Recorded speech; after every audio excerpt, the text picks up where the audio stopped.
woman leader. And I'm saying that because even me, I'm one of them, Patricia and Professor, and I've come across that. Maybe you can explain to us. I have faced some challenges. I think one of the one that comes to mind, which is comical, is going with my registrar to a meeting. And everybody was talking to him as the dean. And so I sat down and I said, you know, dean, then go right ahead. But it was comical. So he was able to tell them this is the dean.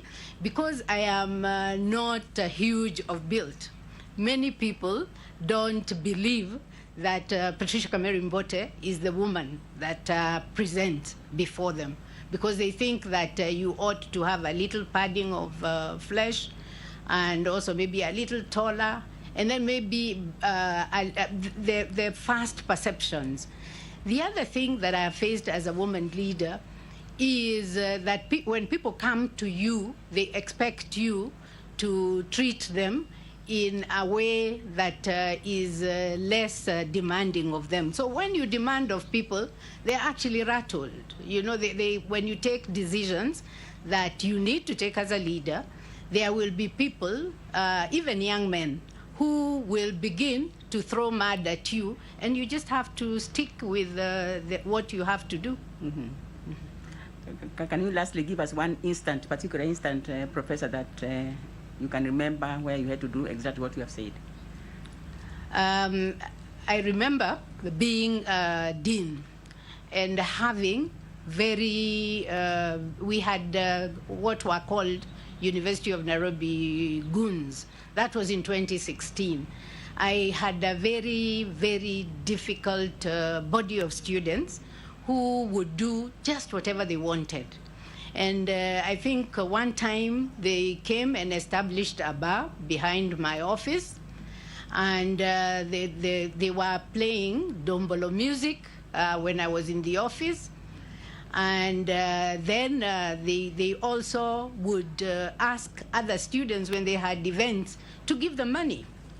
And I am a mother, so I know that these are students, they are people's children. So I called them and I told them, you know, this is not right. So they stopped the dombolo music, but what they did was to call, when students were reporting, they set up a table and collected money. And again, I called them and I told them, this is the second strike. Then there was Miss Parkland's campus, which was an event for students. And as I was trying to relax on a Friday afternoon, I'm told that the students are in danger because the male student, the goons, have struck. So what happened was that they continued like that. I would report, I had reports of them. Then the elections were held, and the elections were shambolic. The students were very, very unruly. So I knew that these young men were engaged. And so what I did was, through the processes, I wondered, were they going to be netted? And when they presented the list in Senate of who the students were, these students were not there. And so I actually told my boss, it is either these students are there or I am not the dean. Because you see, that also denies you the authority if people can get away with whatever they do. They went through disciplinary proceedings, and I must say I was sad myself at that process, because these were fourth-year students in the last 2 weeks. And I had not actually realized that if you put the university in an odious position, the only remedy, or the only thing that can be done to you is expulsion. And the students were expelled. So I actually later came back and have actually worked a lot with the university administrators trying to get these students back. And I do hope that they learned their lesson. It was a very painful lesson for me as a mother. When mothers come and lie on the seat in your office waiting for you to deal with them, and then you realize that these are very poor students, some of them. So that was one of the difficult things that I had to do. Okay.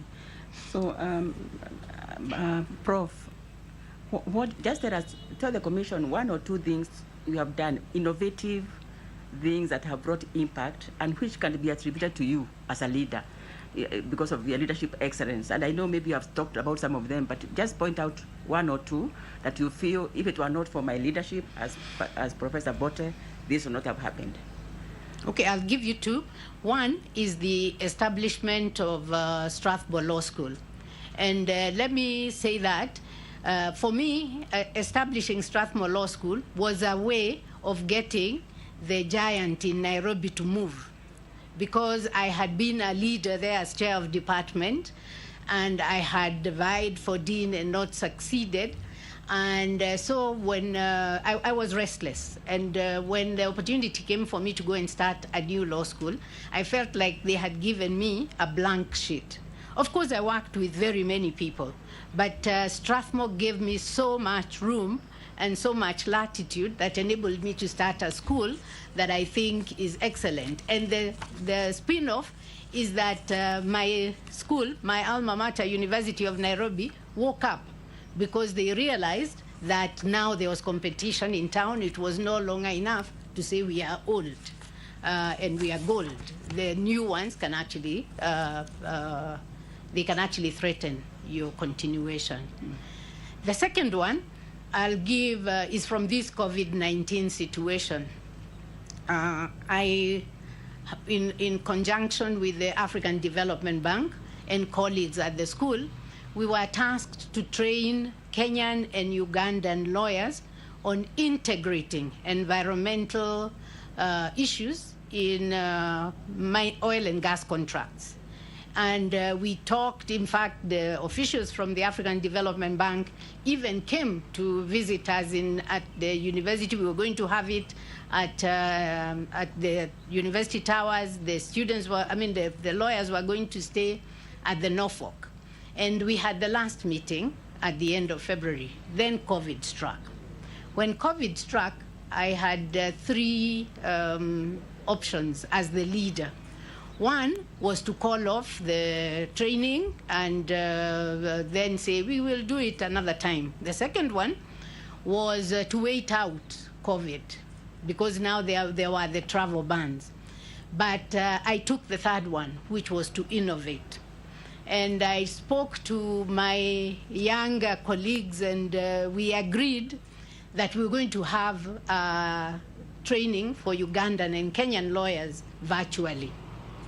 And so what we did was to get another group of young Kenyans. Kenyans, we have extremely talented Kenyans. I just told them this is what we want, a bespoke training platform, which would be used simultaneously in Uganda and in Kenya, and also would be accessible to the bank officials in Abidjan. And they did that, and we were able in June last year to host a 4-week program. What we had to do, of course, is to reduce the number of participants, because when you go virtual, then to engage people one-on-one, you need to have less students. And it went very well. Everything was done virtually. Even the certification was done using the bespoke system we had developed. Thank you very much. I'll now request the acting CJ to ask you further questions. Thank you. Professor, Senior Counsel, you come into an institution that has been doing something called transformation, more specifically since 2011. Okay. Please explain to us what prepares you for that transformation, whether you know what it is we want to transform ourselves from to, and what tools you would use in that transformation, or has that transformation in fact done time, and should we now go to something else?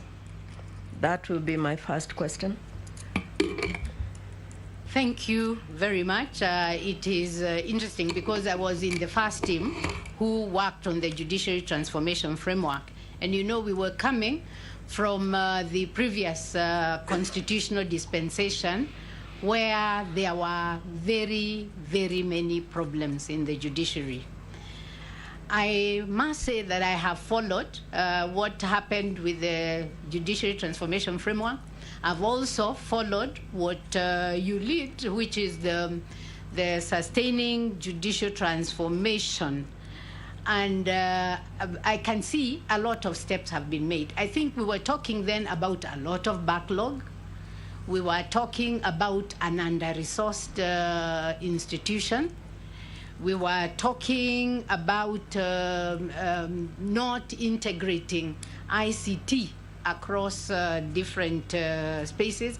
I think, if I remember right, there was also discussions about accountability, the whole question of performance management, because this had become part of the public service with the NAC government in 2003. And I think for the judiciary, this remained something that was being talked about.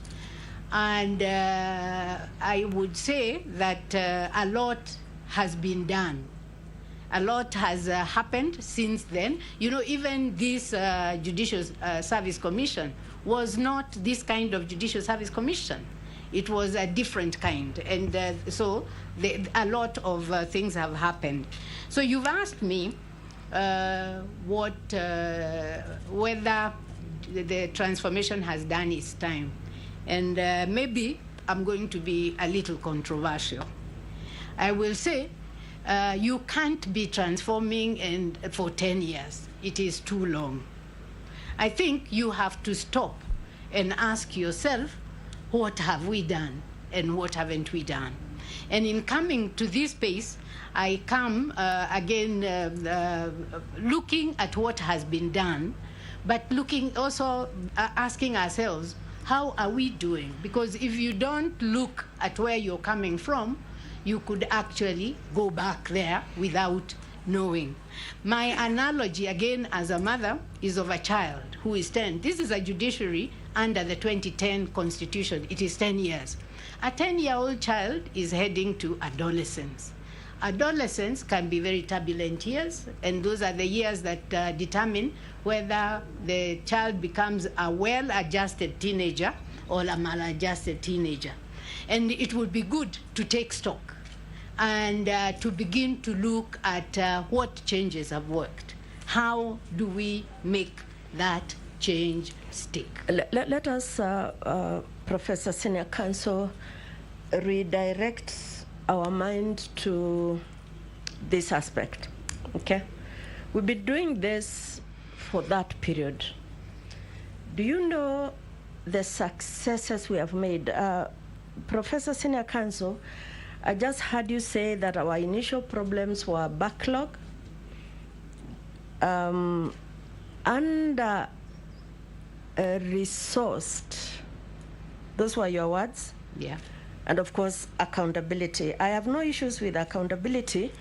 I would like you, with your own statement, to tell us whether then we actually need to move to the next level.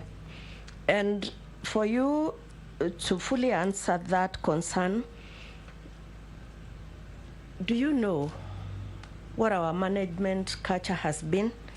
And do you know what it has contributed to being where we are at today? I would be lying if I said I know exactly your management culture, because if you're not wearing the shoes, it is difficult to know how the culture works. I can only talk about it as an outsider and as a person who's been observing what has been happening. I think a lot of, I hope I didn't come out as saying that transformation didn't achieve anything, because the performance management and measurement understandings have actually movement towards some of the things that needed to be dealt with. But also the whole issue of active case management using the daily court returns.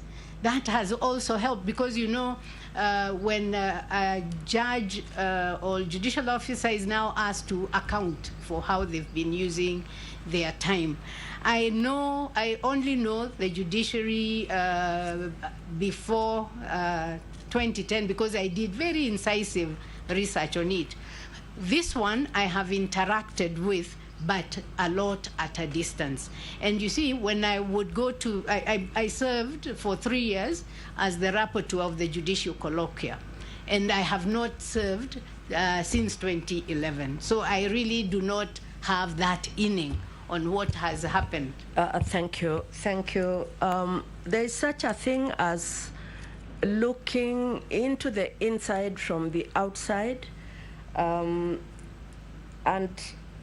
since you are involved in JTF, and you have said one or two things about SJT, I would like you to address this concern. The PMMUs, the performance contracting that we do here, we don't call it contracting. I want you to tell us what it is we do there. Is that an achievement? Has it actually changed anything?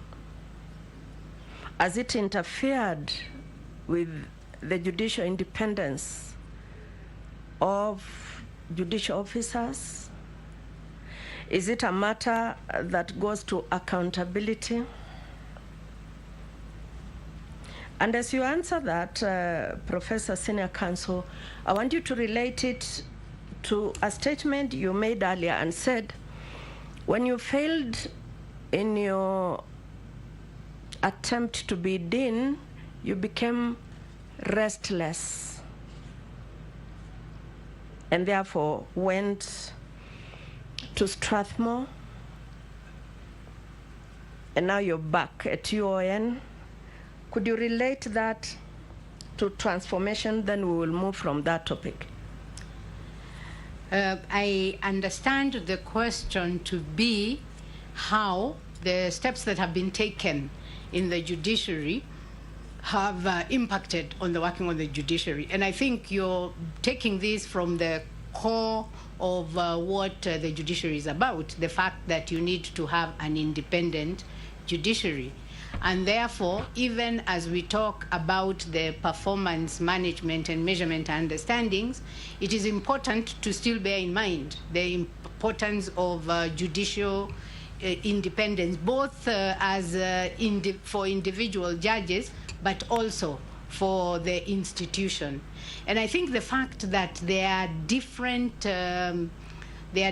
levels that have been established, especially under the acts that were passed after 2010, and also under the SJT and JTF, there are different levels of accountability. And I would say that these things go to the heart of independence. You can't look at independence without looking at accountability. And I think for the judiciary, because it is a counter-majoritarian institution, the judges are not voted for, it is important for the judiciary to actually show how accountable it is to the Kenyan. Why should Kenyans invest in the judiciary? And I think the way that is demonstrated is through what we put in place for accountability. And that can be internal or external, and PMMUs and other mechanisms are the internal ones. But there is also something I shouldn't fail to talk about, the code of conduct. Because you see, with a code of conduct that judges are aware of, then you know what are the permissible and not permissible actions. As we leave that topic, Senior Counsel Professor, would you like to say something about your being restless? I was young and restless then. I was in my 40s. I am now headed to 60. You know, there is something that comes with growing old, that you begin to see what it is that you need to do. If I was to make the decision of starting a new law school, I would do the same. And actually, even in leaving, though I said I was restless, I was within my rights to leave. You can take unpaid leave from the university and go and do something. What I did was unusual. Starting competition was not usual. So, Chief Justice, I have become a lot more less restless. I hear you. In fact, the reason I ask is because of the step you took next, which was to be very successful at starting the law school at Strathmore, waking up the giant that was the UN law school, and then going back to the UN. Why? Why did I go back? Yes. You have gotten to Strathmore. You're successful at Strathmore. Why then go back? And how did you go back? You know, I live by two mantras. One is Franz Kafka's mantra that paths are made by walking. So there doesn't have to be a road for me to take it. And when I went to Strathmore, I talked a lot to my younger colleagues, and I was telling them, build the field, the players will come. But I also live by another mantra, which is by Woodrow Wilson, that we are not here merely to make money. We are here to make a difference. And when I started Strathmore is a small school. And I felt that there was a lot more that I could do at the University of Nairobi. Also, because it was a private school, the kind of students I'd meet there are not like the kind of students that I had met at the University of Nairobi, who are actually from all corners of the world. People who came to Nairobi for the first time. And so to make a difference, I thought that going back to the University of Nairobi was it. But I still mentor Stanford scholars. When they call on me, I go to them. And it's not just Strathmore. It's also other schools. All right. Thank you, Professor Senior Counsel. Let's go to my next assigned area of discussion. Senior Counsel, when you come here, you become the president of the Supreme Court. We'll discuss that a little later. For now, I want us to discuss the chair of the Judicial Service Commission. What do you see as your roles there? And what would be the first thing you would fix once you get to the chair, Judicial Service Commission? As chair of Judicial Service Commission, I think there is something that I have noted as both as a scholar and also as a Kenyan. And I think this is the fact that the Judicial Service Commission is very underfunded. And they are responsible for judicial training. As looking at the budget, and I think it is the total budget, if I'm not wrong, is $500 million. But the needs of training are a lot. I would actually bring in training, and I know that we are operating in a very constrained resource space. But as a Chief Justice and the chair of the Judicial Service Commission, I would leverage networks. Like, I'm coming from a school, so my colleagues should be able to teach judicial officers, those who don't go to court, without pay. And I also have networks around the world. I would be able to leverage those to bring up the teaching. What is the common date of the Judicial Service Commission? They are the employer of the judicial officers. That's what I think they are. All right. And then your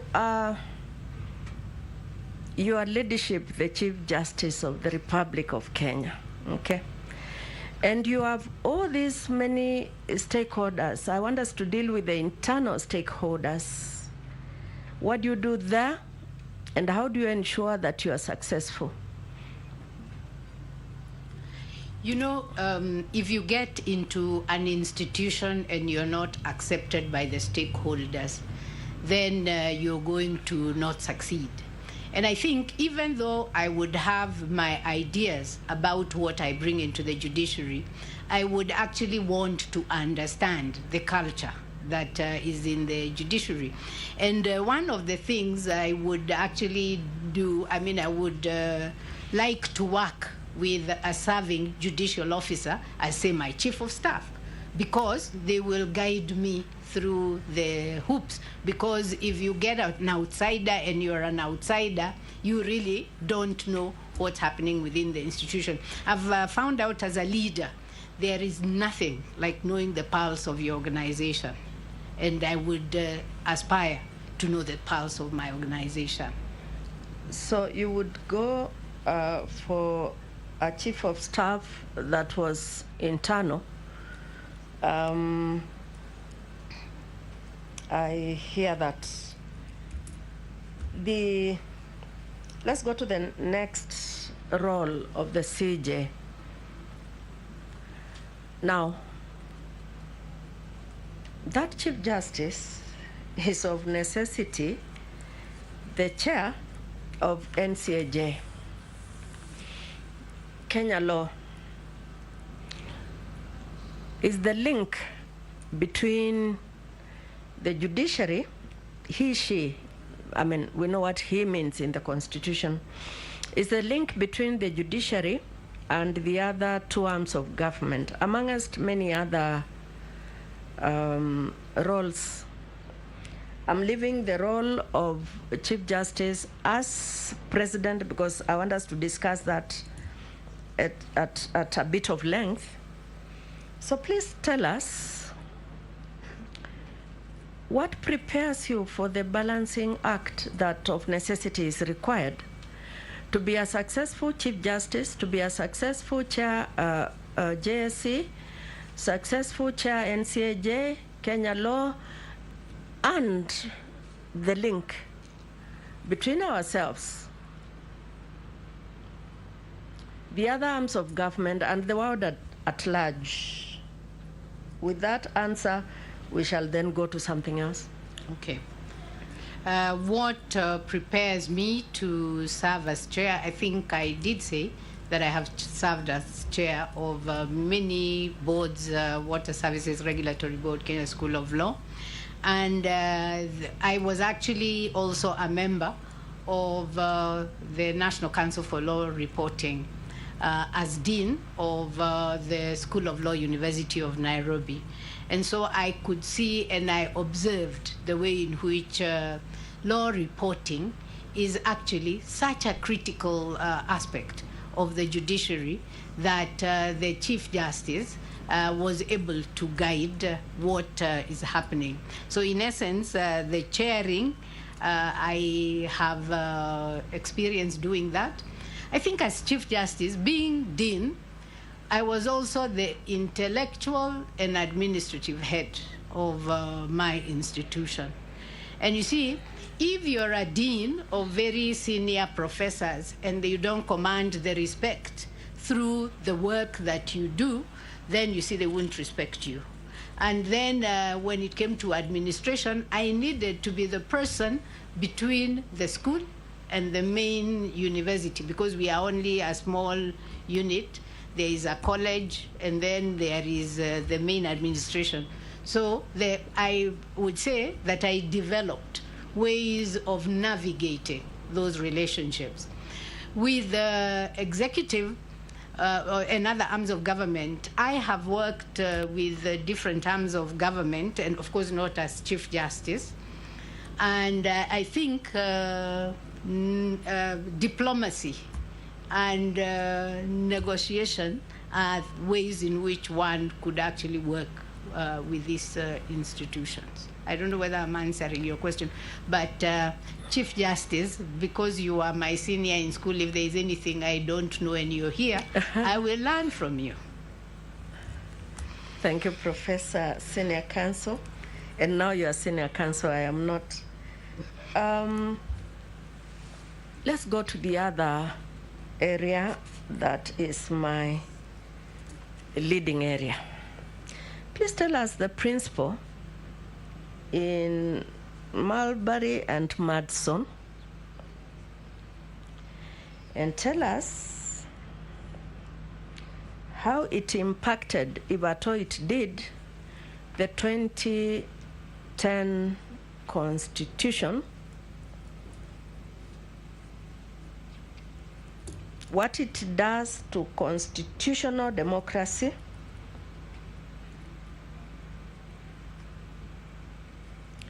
what it does to the judiciary when it relates to other state organs,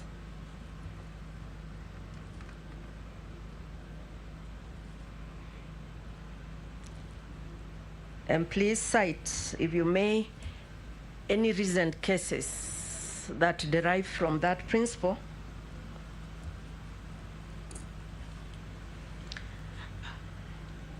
Thank you very much. It's a long time since I read Marbury versus Madison, so I would say that I haven't interacted with the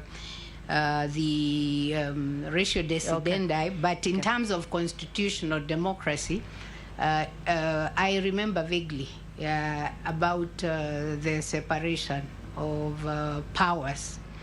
And in essence, what the 2010 Constitution did was to make the judiciary a lot more independent. I think in previous constitutional dispensations, the judiciary was subservient. Was almost subservient to, especially the executive. If you look at the way in which judicial staff were hired. So I would say that it has helped clarify the relationships. In terms, the case that comes to my mind is actually a case that is alive in court, that I would not want to talk about here. No, you wouldn't. You would not do that, at least not rightly. I was talking about already decided cases, but let's leave that for a minute and deal with the scope of judicial review. Do you want to say anything about the scope? Yes, I'd like to say something. I think judicial review before was really based on common law, and I think the Article 47 constitutional provision on fair administrative action has first of all constitutionalized judicial review, but also expanded the scope because fair administrative action is required of not just state organs, but also non-state organs.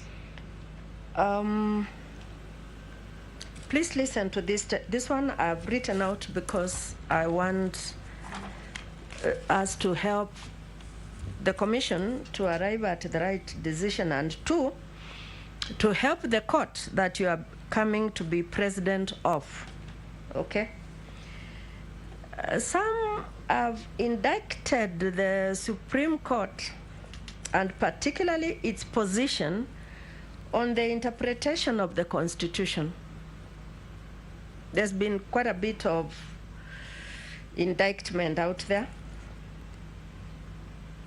For you to answer that question, please tell us what the stated objectives in regard to constitutional interpretation there are for the Supreme Court,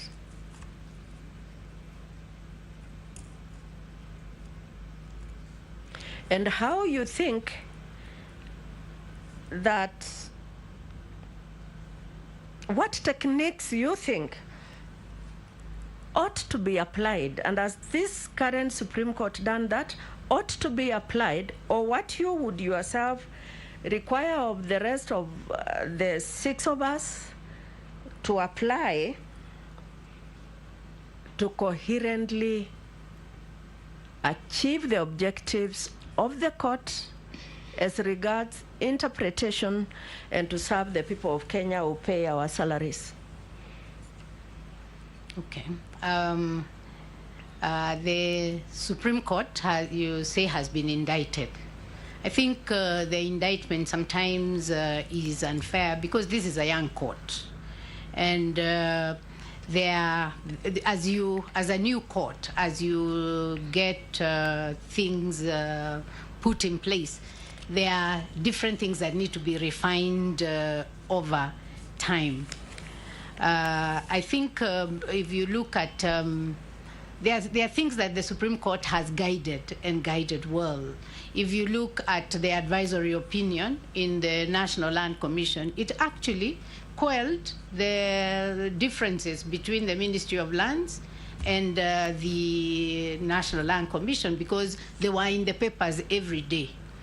And I think also, to give a second example, when you look at the digital migration, you know they forced the action of digital migration. So I think in that way they have moved us ahead.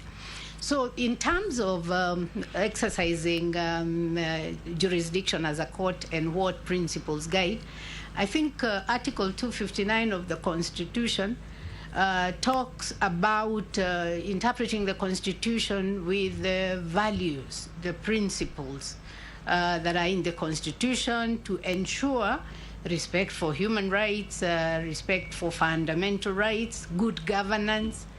And I also like the statement that the Constitution is always speaking.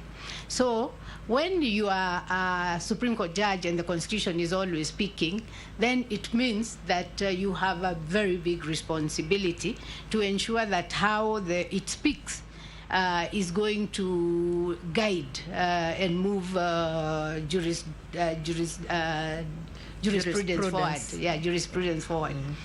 I think this whole issue of whether the Supreme Court, what kinds of techniques it can use, it has begun to use them. You know, when it decides what is a matter of public interest that should be admitted into the court. Granted, there may have been opening up of issues that should not have been opened up, but when you look, all the time you are talking about good faith, that they acted in good faith. So it is not, if anything happened, they were seeking to abide by the principle that you must avail justice. All right. Thank you, Professor. Let's go to, so as to finish on that topic,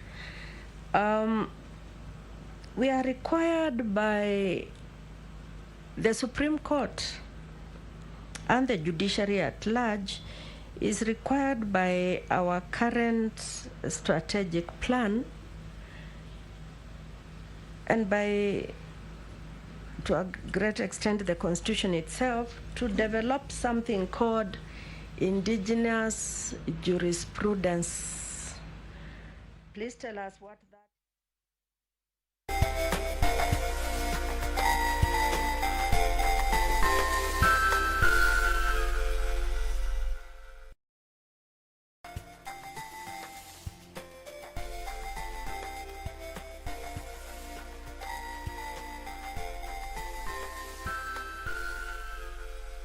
Je, umeomoka? Kama hujaomoka kwenye Quickly ndio mambo yote. Hapa tuko na fridge, kodi yake ni CM.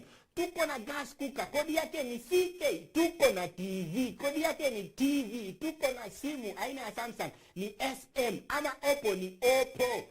My friend, mahali popote unanitizama, eka hizo kodi zake kisha utume kwa 4032353. 4032353. Alafu utakuwa unaomoka na hizi bidhaa. Kumbuka, kwenye Quickly ni bila bora zaidi kwa bei ya chini kwa chini.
Honorable Speaker, it is my pleasure and privilege to introduce to you and the Senate the Senator-elect for Garissa County, Abdul Qadir Mohammed of the Jubilee Party.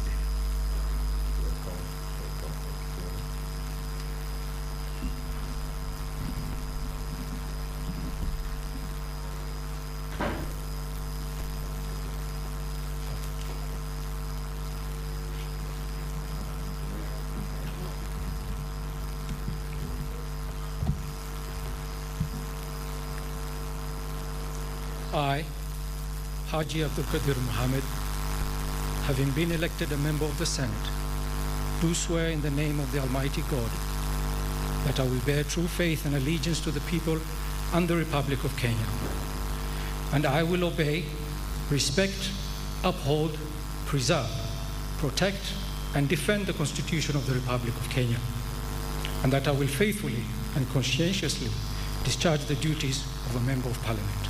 So help me God.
You may now take your seats, including the new senator.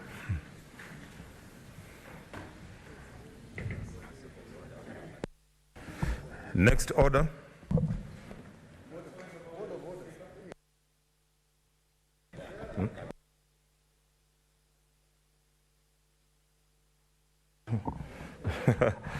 Okay, I can see there's interest.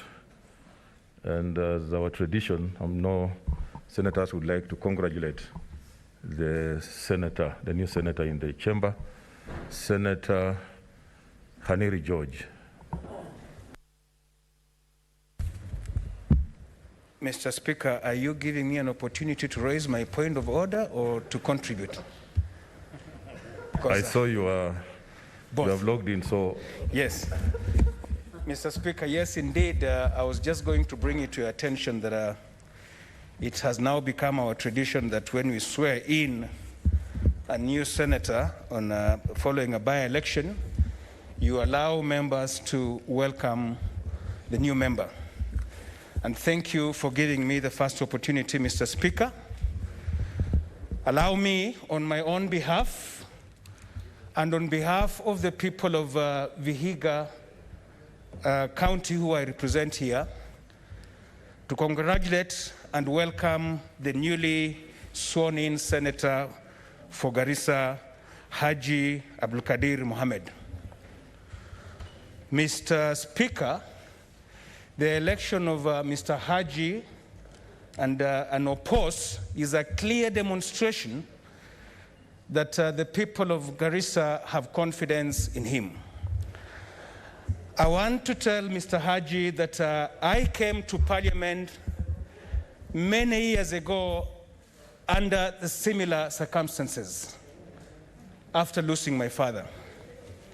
And when we were eulogizing your late father, Mr. Haji, I reminded the nation that my father, my own father, who was the Member of Parliament for Hamisi, died in PC Haji's hands. They were in a function where my father collapsed, and it is the PC Haji who was rushing him to hospital in Aga Khan, Kisumu, and he died in his hands in his Land Rover. That is the relationship I had with your father. And I called him dad, he called me son. We cultivated a very good relationship because immediately after my father died in 1996, he led the campaign then as a PC for my election in that by-election in 1996. I have been here ever since.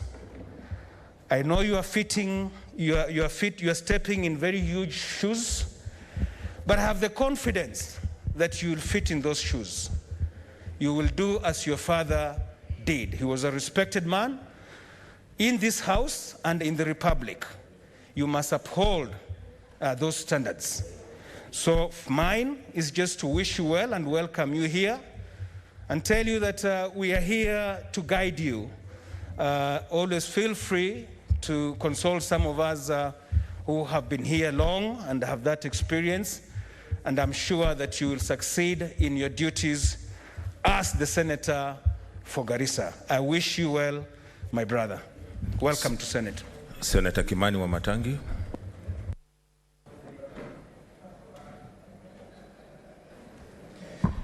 Thank you, Mr. Speaker. Mr. Speaker, I take the opportunity also on my behalf, on behalf of the people of Kiambu County, members of the Jubilee Party, to congratulate and welcome the newly elected senator for Garissa, Senator Haji. Mr. Speaker, Senator Haji is a young man, energetic, Mr. Speaker, and one who has won the confidence of the people of Garissa, and indeed the country. Senator Haji has come into this chamber with a track record, Mr. Speaker, because although he was just newly elected, he is not new or a stranger to the minds and conscience of the people of this republic for heroic acts he has undertaken, Mr. Speaker, even earlier.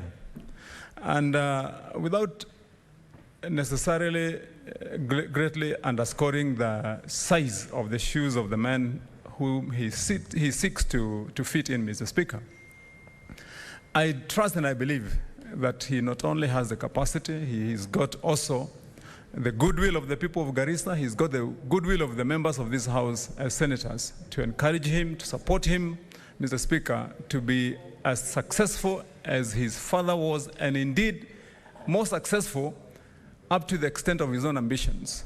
It was not a forced, Mr. Speaker, a position that he took. It was voluntary. He chose, Mr. Speaker, to follow the ambitions that his late father had followed. It must be a fire that burns in his belly that he has chosen, Mr. Speaker, to carry on that mantle. I want to encourage Senator Haji, welcome him to this House, Mr. Speaker. Tell him that indeed this House will be well better off and will use the good mind that he's got, the energy that he has, Mr. Speaker, to make debate in this House better. Mr. Speaker, on the side of Jubilee, Mr. Speaker, we are glad, Mr. Speaker, that the people of Garissa also have shown that they still have confidence, that the government of the day, Mr. Speaker, that the party that has nominated Senator Haji, Mr. Speaker, to this House, that, Mr. Speaker, that we still have work to do for the people of Kenya. And the people of this republic also have confidence that the more better, newer, energetic minds we get, that we can deliver on the agenda of this country. And that agenda, Mr. Speaker, remains unchanged.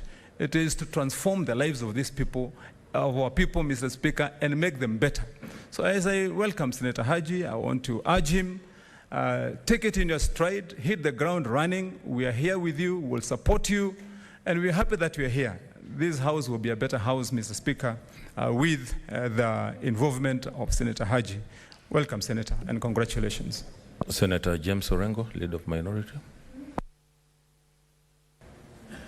Thank you, Mr. Speaker. Mr. Speaker, first of all, I'm extremely humbled by the fact that I was nominated by the senator-elect and his family to introduce him to you, Mr. Speaker, and the Senate.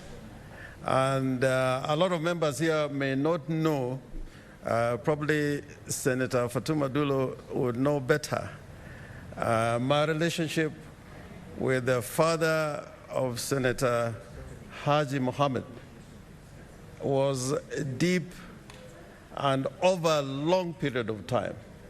There were many times that I would be in a position of difficulties and I ran to him for consultations and even for advice. And that went for many years, even before he came to Parliament, when he was still in the provincial administration.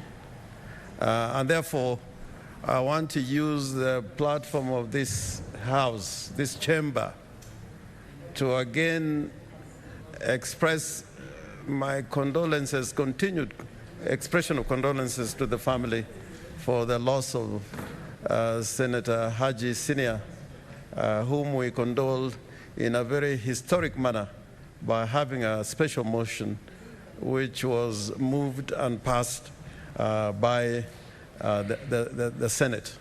And I hope I can continue to have those relationship with the family and particularly with the new senator.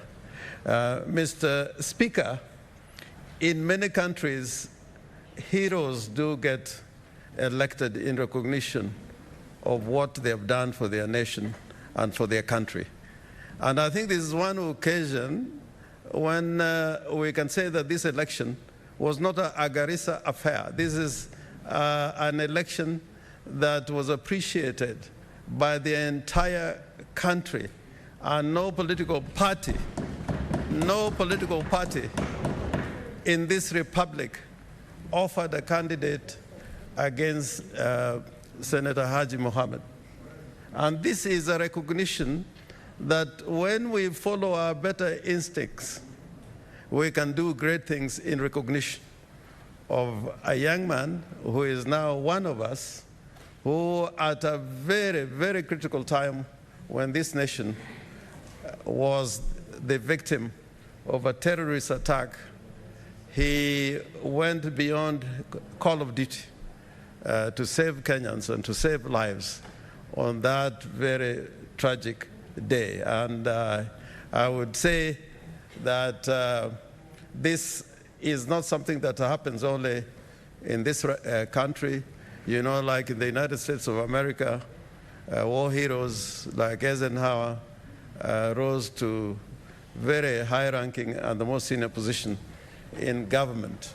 Astronauts who have been elected to the Senate in the United States.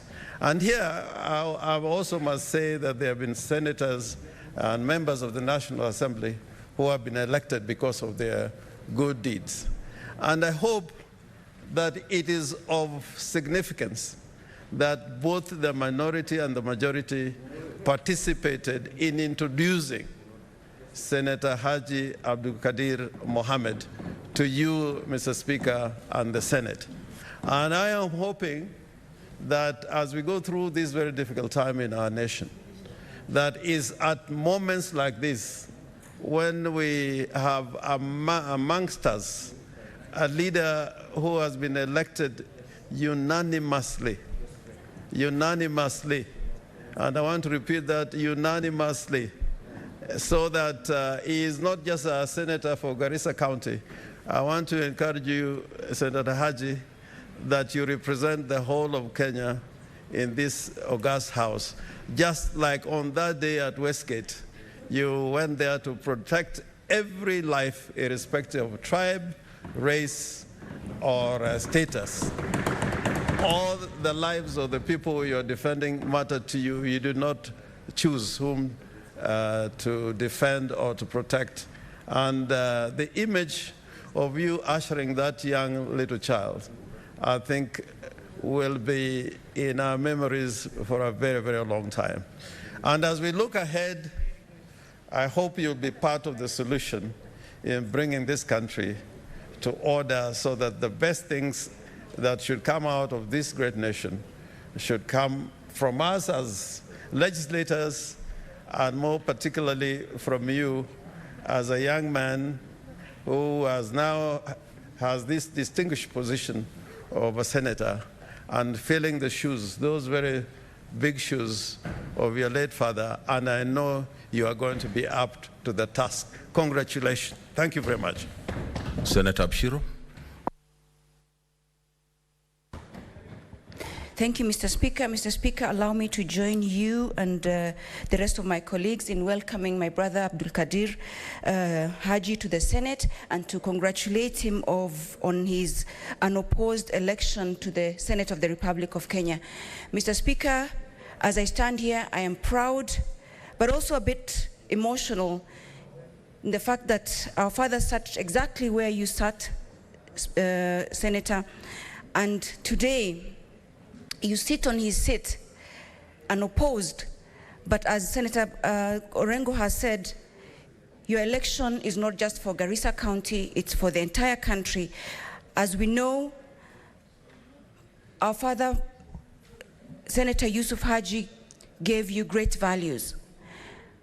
The leadership of the Republic of Kenya is challenging, but with your values, which are solid, and with your conviction and your commitment to service, as we saw in Westgate, I'm sure you will really fly and take the people of Garissa and this country to the next level. I'm proud to be serving with you. As I came to this Senate, I asked God for a good challenge, but also for good people to work with. I have no doubt in my mind you're one of the best and finest people to work with. I look forward to working with you. I'm proud of the person that you are. When Westgate happened, I was working for the Red Cross. I wasn't in the inside, but I was outside in the medical tent. I didn't watch you on television. I watched you live as you rescued a young girl and walked out with her, as you went back in, and I kept holding my breath and wondering, will he come back out?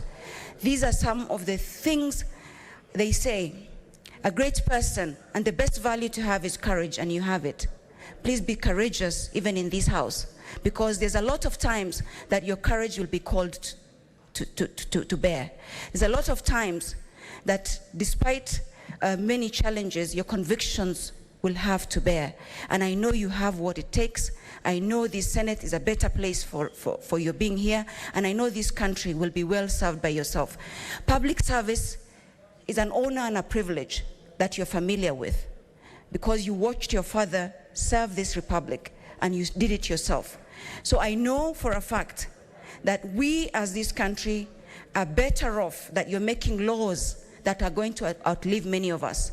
If there's a place to make consequential change, it is a House of Parliament. I didn't know that, and I know it now.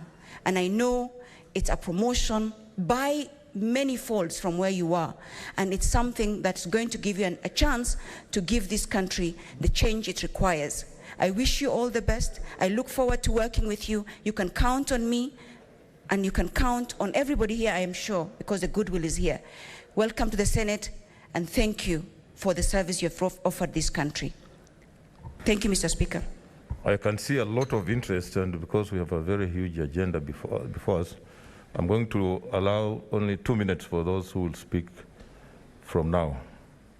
Senator Mutula Kilonzo Jr. I just targeted me. I don't know why, Speaker, you issued that directive while looking at me, but it's okay. Welcome to the Senate, Senator Abdul Kadir Haji. You joined the list of senators or members of parliament, including myself, who have come here by fate, including Senator Haneri, Senator of Homa Bay, Senator Kajwang, who is not here. You are a hero. You are a senator now. You are not a young man anymore. You have to fit in the shoes. These are the statements they used to tell me.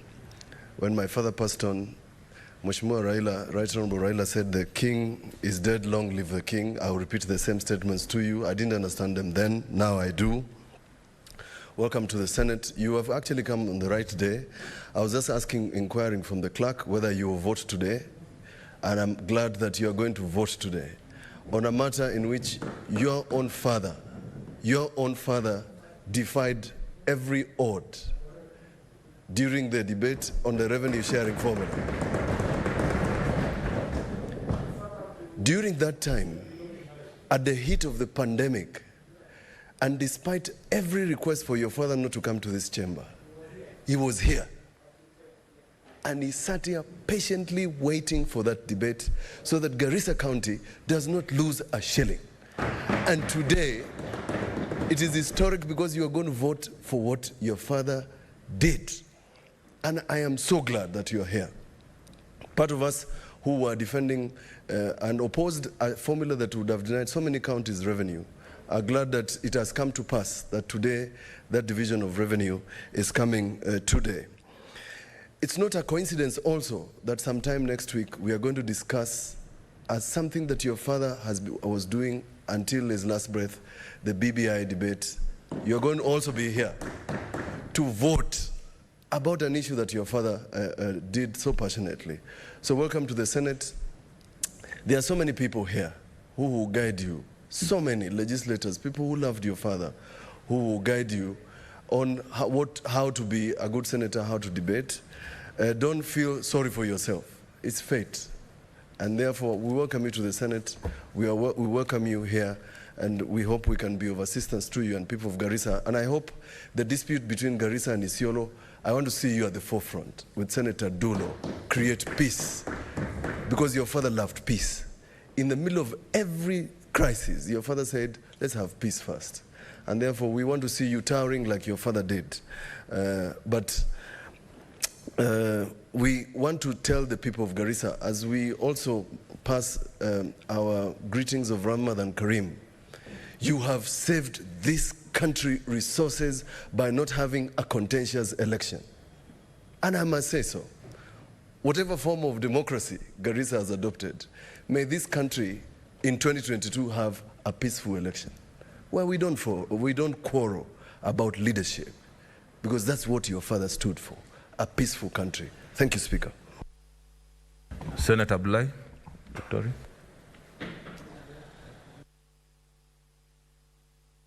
Thank you, Mr. Speaker.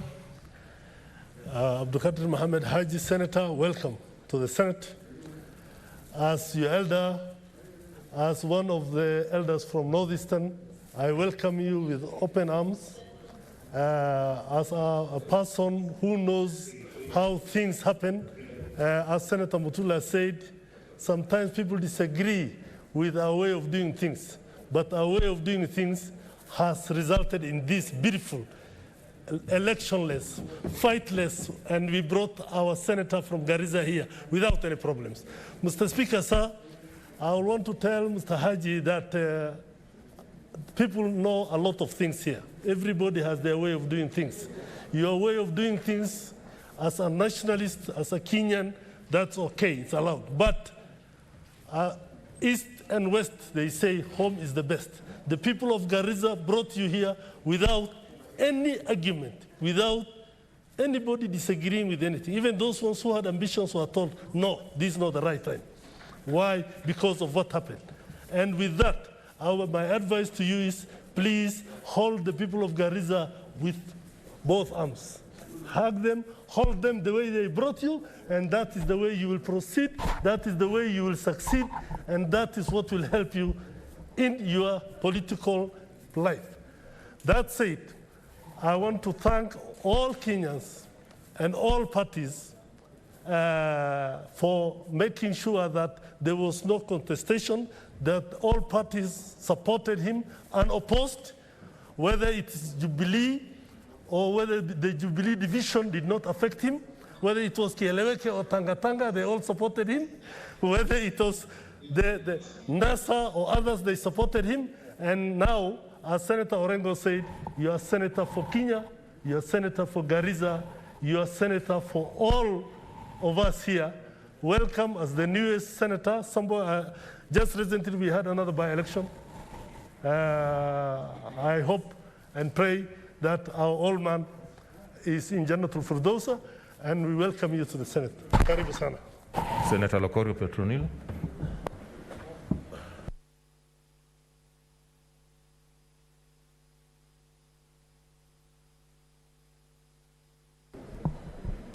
Thank you, Mr. Speaker.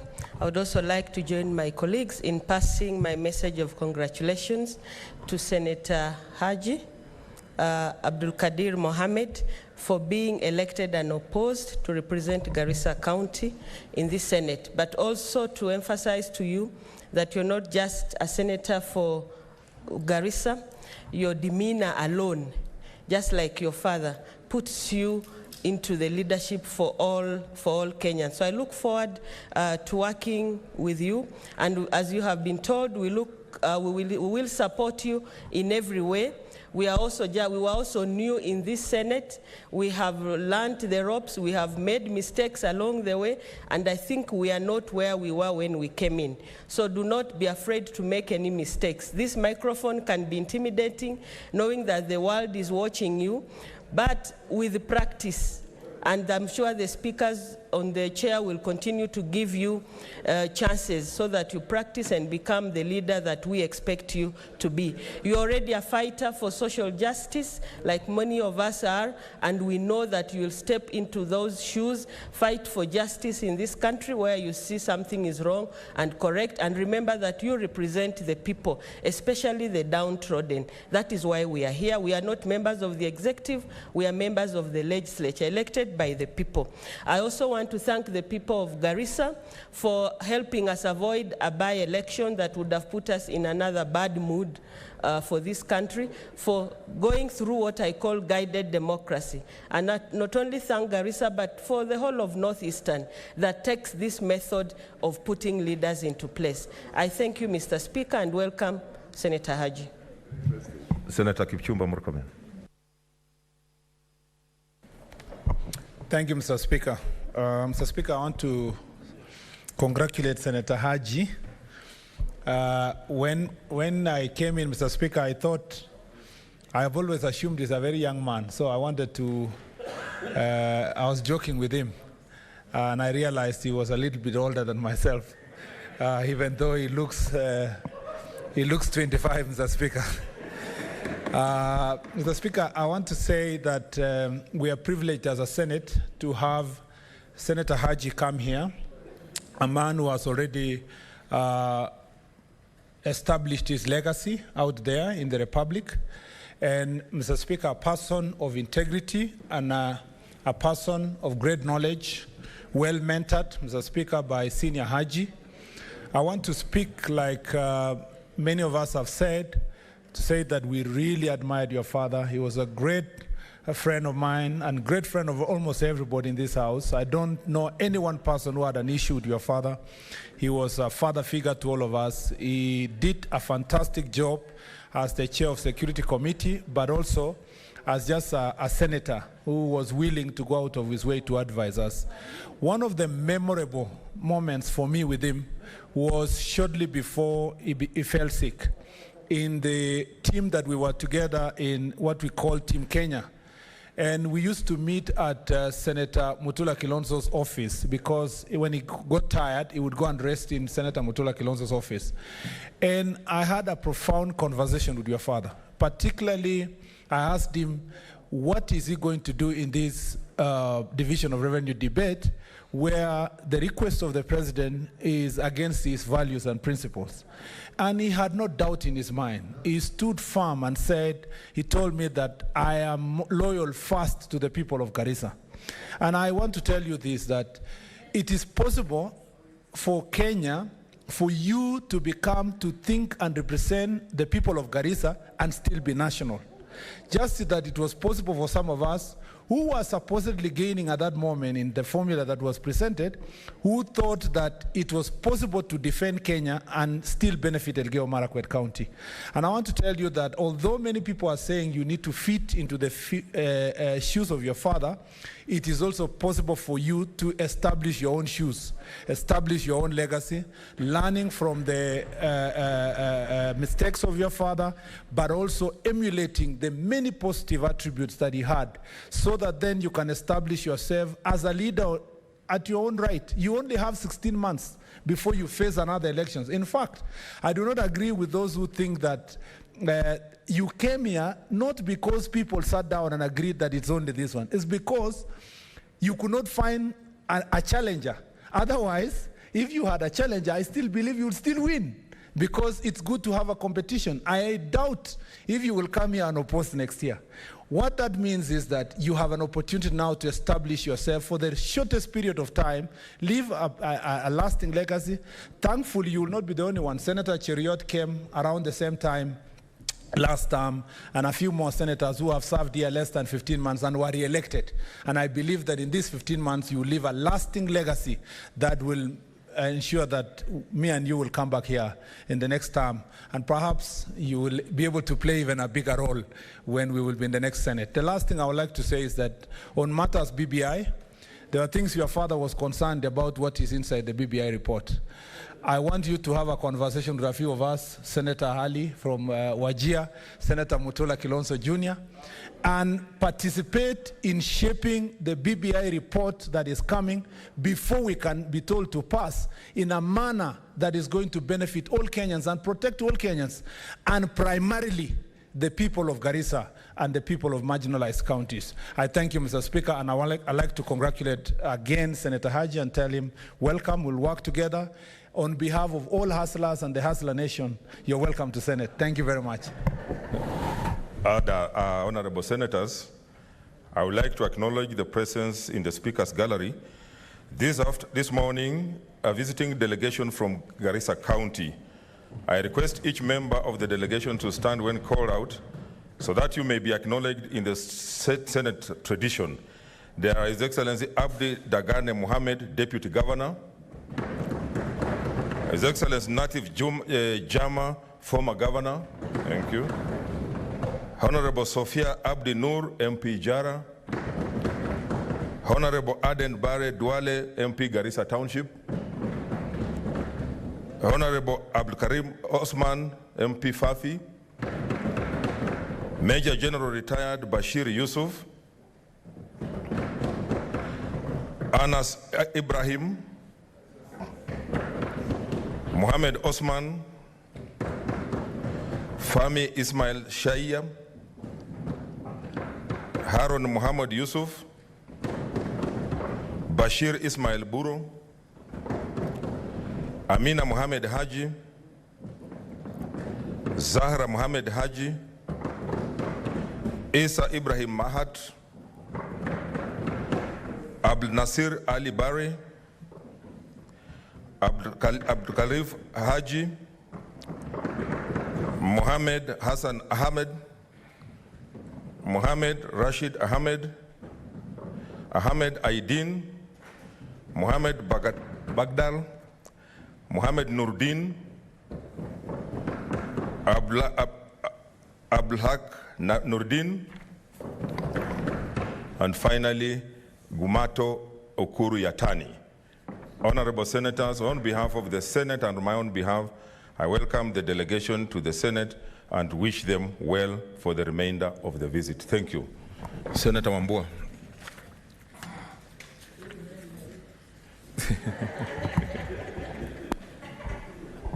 What was that about?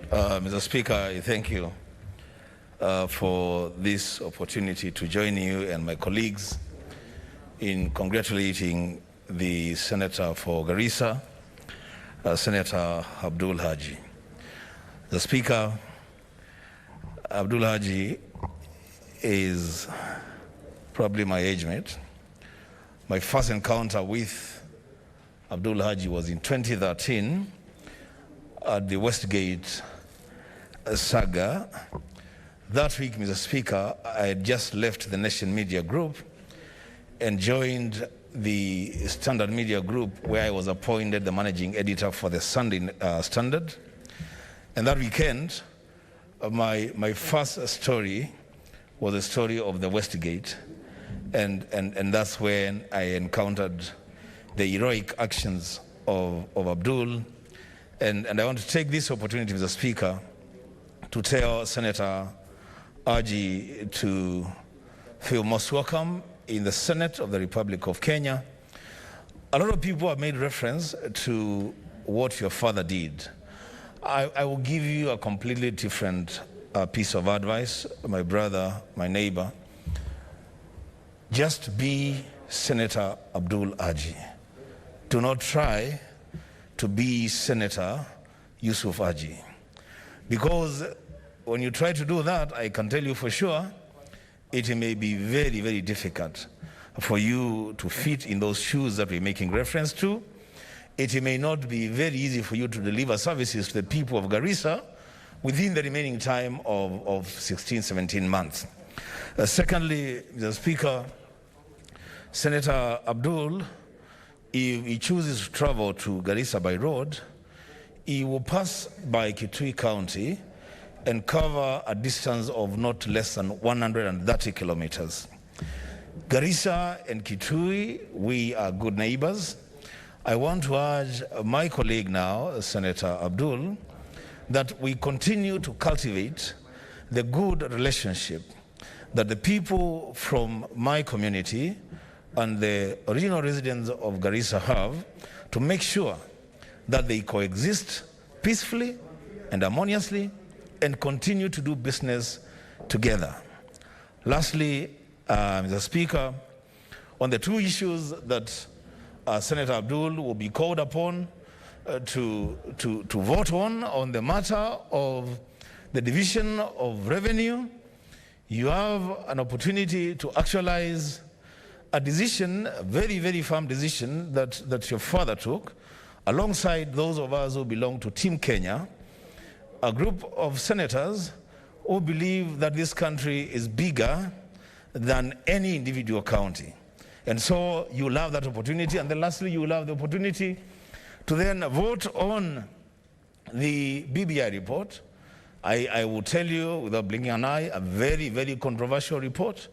And when we get there, then the people of Garissa will be looking up to you to see what decisions you're going to make, because this is about them before it is about this country. It is about my people in Kitui. It's about the people of Isiolo. It's about the people in each county before it is about the people of this country. So, the Speaker, I invite Senator Abdul to the Senate and congratulate him and thank the delegation from Garissa for accompanying their son, their leader, to the swearing in. I thank you, Mr. Speaker.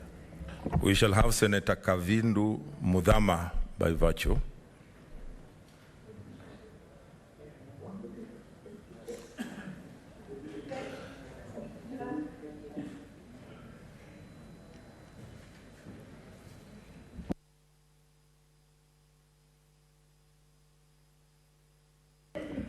Mr. Speaker, for this opportunity that you have given me and the people of Machakos whom elected me to represent them in the Senate, for giving me this opportunity to welcome Mr. Haji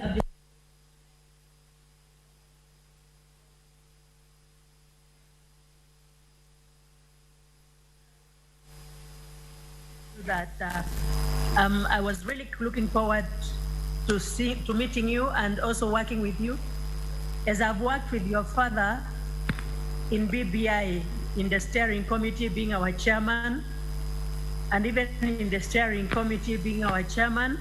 And he's such a jovial man. He's such a man of people that even when moods were not very good, he made a joke that everybody laughed and went back into working. So I'm looking forward to working with you. You are not the only new one there. I also joined the other day. And so we are going to learn together and we are going to deliver to our people. Congratulate and welcome Mr. Haji. Welcome. Thank you, Senator Dulo. God bless.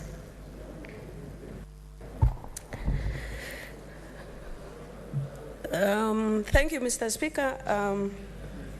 Mr. Speaker, let me take this opportunity to join you in congratulating Senator Haji to the Senate. Secondly, I must say that I'm really delighted and very grateful to this final conclusion of swearing in of Senator Haji. Why I'm saying this, Mr. Speaker, is because I have served with Senator Haji in the last Senate as his Vice Chair in Security.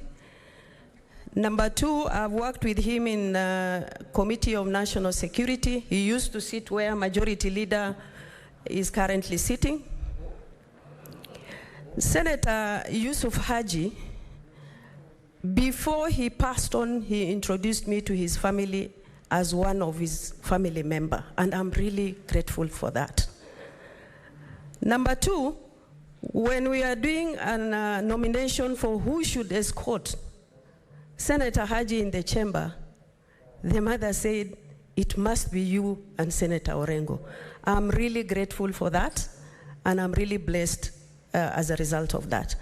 Mr. Speaker, we started this journey of Abdul taking over the seat of the father.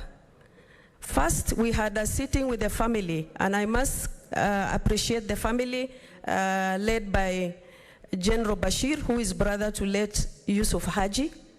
When we had the meeting, the brother to the late said, we are ready. All the family said, we must support Abdul to go for this seat. And congratulations to the family, and be blessed. Number 2, I want to congratulate Garissa County, especially the political leaders, the religious leaders, the governor and the former governor, who actually mobilized all their clan members to support this plan of ensuring that Abdul takes over the seat of the father. Senator Haji was not senator for Garissa only. He was the senator for this country, simply because of what he has done.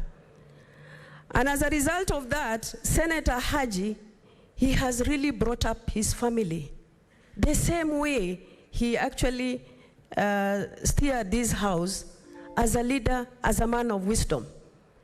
If you can go up to the grassroots level, his great-grandchildren and grandchildren, you will see that these are people who are brought up in a well-mannered, environment. If you interact with them, you will see Senator Yusuf Haji in them. The humility, the respect the family has, from the children to everybody. And really, today he's not with us, but his spirit is with us. And we must say, Almighty Allah will give him Jannatul Firdaus. Abdul, you've been a leader before you came to the Senate, and let me confirm to this house, Abdul used to campaign for the father. This is not his first time to be campaigning. He's been the one behind campaigning for the father. You are not new to the politics and also campaign. You had been a public servant. You are up to task. You must steer the people of Garissa to the next level and ensure that whatever Mzee has left behind, they must have all been actually implemented.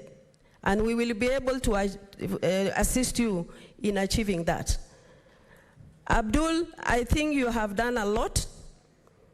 In fact, on Friday, last week, they were in Ijara trying to actually implement one of the activities the father started. And I was really impressed the kind of speech you gave to the people of Ijara. And I know there are very close family members who really supported you to make sure that you have come to this level. I know you are capable in terms of ensuring that you have done your job, but make sure you will not let down Garissa people, because they have bestowed that confidence in you. And I must thank individually the politicians who are here from Garissa, especially Mheshimiwa Sophia, who went through the whole process, footing throughout the process, ensuring that things are successful, and the entire family. Thank you so much, Mr. Speaker, and welcome to the Senate. Make sure that you have actually understood all the procedures. We'll assist you. But let me confirm to you, Abdul, Mzee has never failed to come when there is a very important agenda in the House. Even when he was sick, he will call me and ask me, Fatuma, can I come today? When I know there is no agenda that is very important, I'll tell him, don't come. Yeah? So you must follow his footsteps. in ensuring that you have established your footstep as a leader in this country. And I know that people in this house, especially the senators, will assist you to achieve all your objectives. The Secretariat is also very hardworking and very active and ensuring that members of Parliament who have been sworn in have settled properly. You are actually in good hands. So what is remaining from today is to make sure that you are delivered to people of Garissa and what your father stood for and the family stood for. I thank you, Mr. Speaker. Okay, let's keep to the 2 minutes. Senator Falhada. Thank you, Mr. Speaker, for giving me this opportunity to welcome and congratulate my brother Abdul Kadir Haji. And first of all, I want to thank God for every process that we were going through. And I want to wish all Muslims across the globe, and I'm wishing you Ramadan Mubarak. And Mr. Speaker, today remind me when we were sworn in our brother Abdul Kadir, and when we were sworn in August 2017, when I was walking down, and the late Haji, Mzee Haji, walked me down, and I wish I could have done that, but because there was some other arrangement, unfortunately I couldn't, but I wish him all the best. Mr. Speaker, I want to thank all the communities from Garissa who unanimously accept my brother Abdul Kadir to be the senator for Garissa. I want to thank all the leadership from Garissa, all the Muslim communities, all the Islamic leaders to unanimously accept my brother Abdul Kadir to the Senate. Abdul Kadir, welcome to the Senate, and I wish you all the best, and we will work together, inshallah. Thank you, Mr. Speaker. Senator Gideon Moi, through virtue. Senator Moi.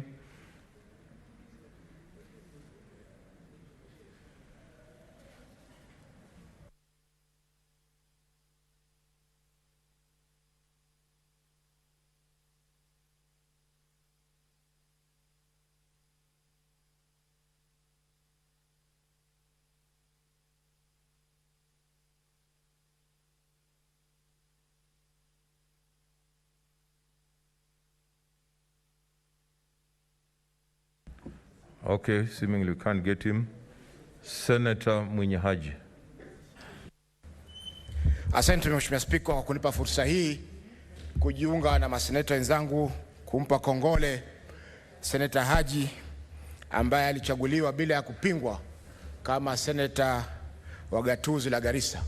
Mheshimiwa Spika, viatu anavyovaa Senator Haji ni vikubwa sana, na sisi kama maseneta wenzake ambao tunafanya kazi, ni jukumu letu kuhakikisha kwamba tunamsaidia ili kuona kwamba anatekeleza jukumu lake kama seneta wa gatuzi la Garissa, na vile vile pia mtumishi katika nchi yetu ya Kenya. Mheshimiwa Spika, tajiriba ya Senator Haji inajulikana na haina haja ya kurudia hapa, na Mwenyezi Mungu mtume wetu sallallahu alaihi wasallam anasema kwamba mtu anapoondoka duniani huwa amali yake imekwisha isipokuwa mambo matatu. Kwanza, sadaka tujari, yani sadaka ambazo ametoa mbeleni ambazo zitamsaidia. Pili, mtoto mwema ambaye atafanya mambo mazuri, na tatu, Mheshimiwa Spika, ni kama ameweza kujenga shule ama kusomesha watoto ambao wataweza kumwombea dua. Mheshimiwa Spika, Senator Haji marehemu aliweza kutekeleza mambo hayo yote matatu, kwa sababu mtoto wake Haji tuliona wakati ulipokuwa na shambulizi la kigaidi aliweza kutetea watu ambao alikuwa hawajui kabisa, na hiyo ni ishara kwamba ni mtoto mwema, na kwa hivyo tutamtakia kila laheri katika jukumu lake jipya kama seneta wa gatuzi la Garissa. Mheshimiwa Spika, la mwisho ni kumshauri kwa mzee Haji marehemu alikuwa na national, tunaweza kuita jukumu la kitaifa, kwanza kama mhudumu katika civil servant, na vile vile kama senator ambaye alitegemewa na wengi kusimamia masuala mazito kama vile ya usalama. Mheshimiwa Spika, hata alipochaguliwa kuwa mwenyekiti wa pili katika kamati ya BBI, ilikuwa ni jukumu lake kubwa sana, kwa sababu aliona kwamba ni nafasi ya kuunganisha Wakenya. Kwa hivyo unapochukua majukumu yako, ndugu Haji, ina maana kwamba lazima ufuatilie kwa makini na ufuate nyayo za mzee, kuhakikisha kwamba yale majukumu na malengo ambayo mzee aliyasimamia hayawezi kutofautiana na malengo yako binafsi. Mwisho kabisa, Mheshimiwa Spika, kuna baadhi wameanza Ramadhani leo, wengine wataanza kesho. Nachukua fursa hii kuwatakia Ramadhani Mubarak, na ndugu yangu Haji ameapishwa wakati tunaanza mwezi mtukufu wa Ramadhani leo. Asante Mheshimiwa Spika. Senator Gideon Moi.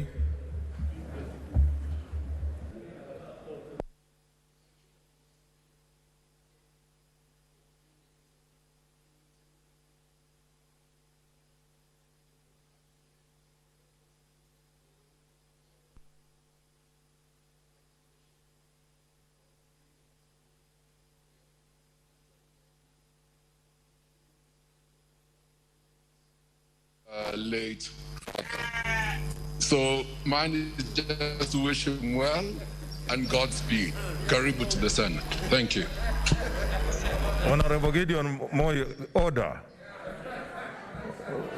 We cannot allow strangers. We cannot allow strangers in the name of gods in the house. Senator Farhi. Senator Farhia. Thank you, Mr. Speaker, for giving me this opportunity to congratulate our brother, Senator Abdul Haji, for being elected as Garissa Senator unanimously by all the residents of Garissa. And like Senator Orengo said, he's a Kenyan senator, not a Garissa senator alone, because all the parties decided to support him, Mr. Speaker. Mr. Speaker, Abdul is not, well, he's a household name. He made his own name during the Westgate attack, Mr. Speaker, and he's our hero up to today. So many Kenyans know him through that. Mr. Speaker, I also watched his interview on Citizen. And I'm telling you, Mr. Speaker, he will just hit the ground running, because he was so eloquent. He was so good at his point, precise and to the point. And I'm telling you, he's an admirable young man. Abdul, we used to call your father Baba in this house. The people who just joined from our region who joined politics recently. And I'm telling you, he gave us advice that was life-changing in terms of our political career, Mr. Speaker, when we first came to this chamber. And Mr. Speaker, Yusuf Haji was, late Senator Yusuf Haji was not only a peacemaker even in the whole country, but even in terms of northern Kenya, where there is a lot of conflict. Every time there was a conflict in northern Kenya, Mr. Speaker, he was there.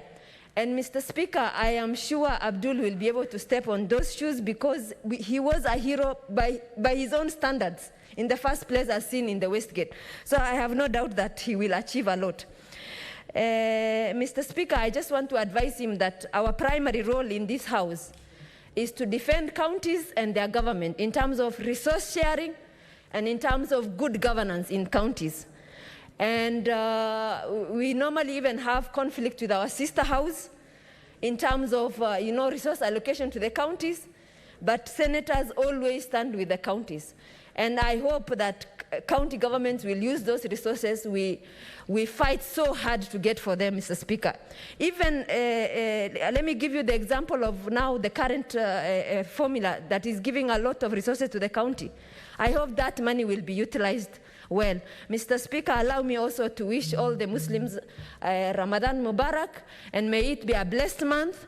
As Muslims, let us pray very hard so that there is this pandemic that's going on in this country and everywhere in the world, that Allah brings His mercy so that this pandemic leaves this country, and may everybody else get the blessing of this month. I thank you, Mr. Speaker. Senator Margaret Kamar.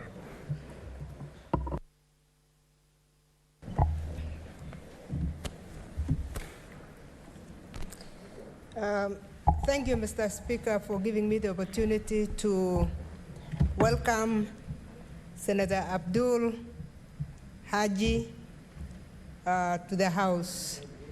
May I take the first opportunity to congratulate Senator Haji. I was very surprised that he chose the seat of the father, because the father always sat there, or maybe somebody chose it for him. I want to say congratulations and welcome to the House. Mr. Speaker, secondly, I want to thank the people of Garissa for making it very easy for us to remember Senator Yusuf Haji. They did not want any competition. They just decided that they are going to choose one person, and that's his son. Mr. Speaker, I want to thank the family. We are told that the family sat and made a clear decision. What that means, Senator Abdul, as you said, we should be calling you Abdul. What that means is that you have a lot to do to maintain the position that you have been given. When something is given very easily, maintaining it becomes a challenge. But we have no doubt, because as we said, we have known you from before because of your other activities. But fitting into the shoes of your father is something that we want to encourage you to do. We are very grateful, some of us, to your father. We were not able to say it to the family at that time, but we also say it in this house. We hope you'll be able to get the answer to the family, because we said a lot of good things about your father. For me, personally, and coming from, we knew Yusuf Haji as the PC. And sometimes we joked when he was here, and I said, my boss, the PC, because that is who he was. He was a man of peace. He was a man of integrity. I met him first when he came to be the district commissioner in Trans Nzoia. I believe you were already born. In fact, sometimes I looked at Yusuf and I said, how many schools did your children go to? Because you were as mobile as his good heart was.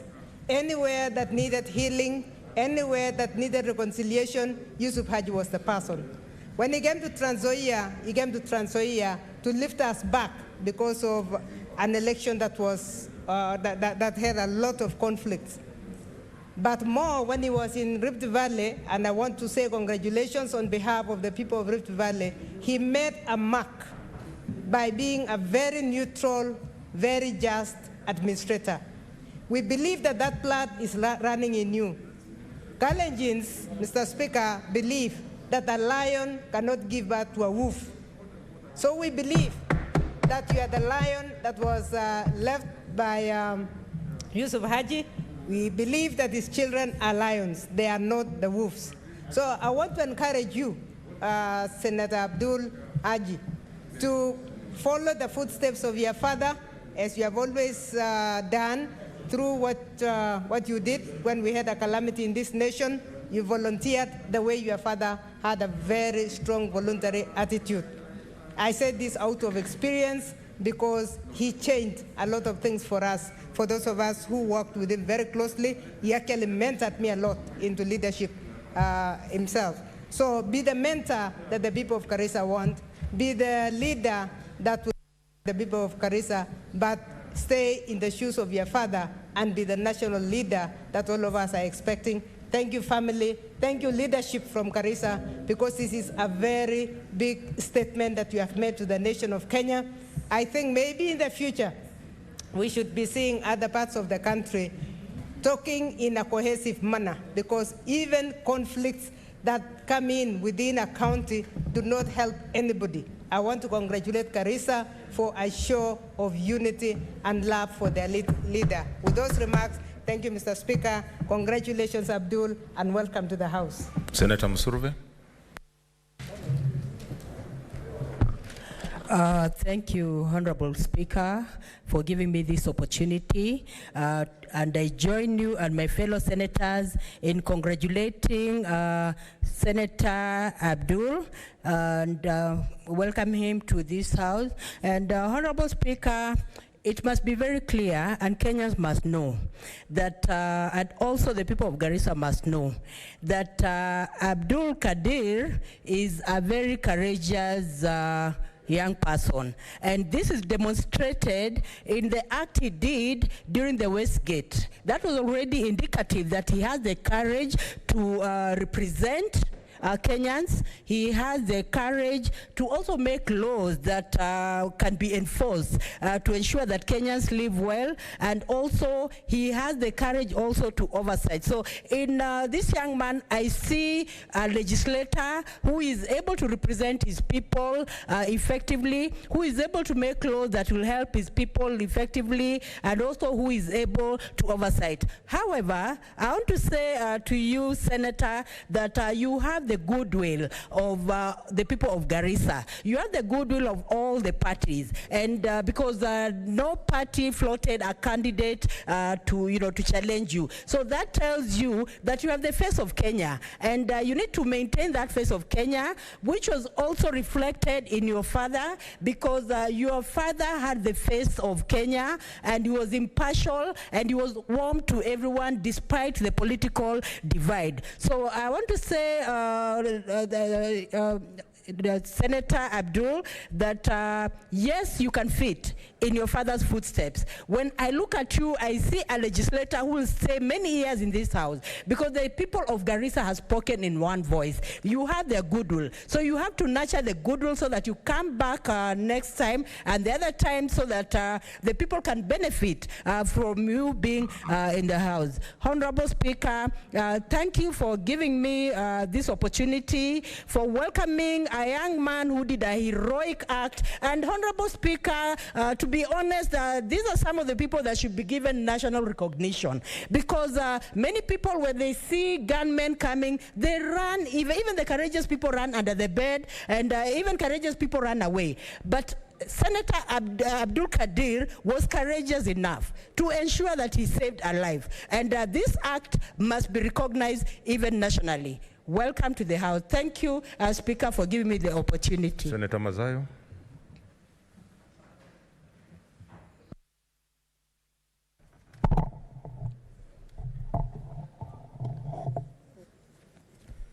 Shukran, Bwana Spika. Bwana Spika, kwanza nataka kutoa kongole kwa niaba yangu watu wa Kilifi County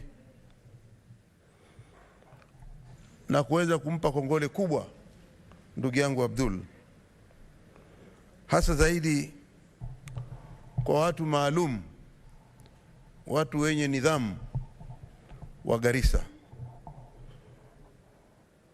na kwa kuweza kumchagua bila upinzani wa aina yoyote ndugu yetu Abdul Kadir kama seneta wa Garissa. Mimi nataka kusema kwamba ndugu yangu Abdul, wewe ni kitinda mimba ndani ya Senate. Na kawaida sisi watu wa pwani ama wa Kenya kwa jumla huwa tunasema kitinda mimba ni mtoto wa mwisho ambaye anapendwa na kila mtu. Na hakika wewe katika hili bunge letu la Senate tumeshaona vile ambavyo watu wamekupokea na wamekuwa na imani na upendo juu yako ndugu yangu Abdul. Nataka kusema moyo wa wale watu wa Garissa usubwage ndugu yangu, kama seneta wao wa Garissa. Waekee heshima vile babangu mzee Haji aliweza kuwaekea heshima watu wa Garissa. Kitu cha pili ni kwamba Abdul si jina geni katika Kenya. Ni kijana ameonyesha umaarufu, ama ni seneta ambaye alionyesha umaarufu katika Kenya wakati ikiwa Kenya iko inapigwa na wale magaidi, na vile vile kitendo cha kuweza kumtetea na kuweza kumbeba mtoto mchanga mdogo aliyejua ako na miaka mingi ya kuishi ni kitendo ambacho ulivunja roho za Wakenya zote, na Wakenya wote waliweza kukupenda kwamba kwa ukakamavu wako na ujasiri ulio nao. Kwa mimi binafsi nataka kusema wewe ni shujaa wetu, wewe ni seneta wetu, karibu sana ndani ya hili jumba la Senate. Hili ni jumba ambalo utajifundisha mengi, utaketi na watu waheshimiwa ambao wamekuwa na experience kubwa sana kama mzee mwenye Haji. Kwa hiyo utaweza kujifundisha na na hakika utaweza kufaulu katika njia zako zote za kutekeleza kazi yako ya seneta. La mwisho, watu wa Garissa hamukukosea hata kidogo. Mulionyesha msimamo, mmeonyesha matumaini, na nataka kusema kwamba wazee wale wa kule Garissa ni wazee ambao wakiketi na wakiongea na wakimwombea Mungu, na hakika ndugu yetu Abdul ako na maisha marefu, Mwenyezi Mungu atampa, na ushujaa utaendelea kuonekana, na usaidizi hususan kwa watu wa Garissa utaweza kupatikana kama vile mzee alikuwa akiwapatia matumaini watu wa Garissa. Mimi nataka pia vile kwa kumalizia kabisa, Bwana Spika, ukiniruhusu, kwa Waislamu wote ambao hivi sasa ndugu yetu amekuja ndani ya bunge la Senate, huu ni mwezi mtukufu ambao tutauanza kama ni kesho, ambapo watu Waislamu wote katika Kenya watakuwa katika kufunga katika mwezi huu mtukufu, na mimi nawatakia kila laheri Waislamu wote katika Kenya kwamba wawe na mwezi mtukufu wa Ramadhan na Mwenyezi Mungu awe nao pamoja. Shukran Bwana Spika. Senator Argura.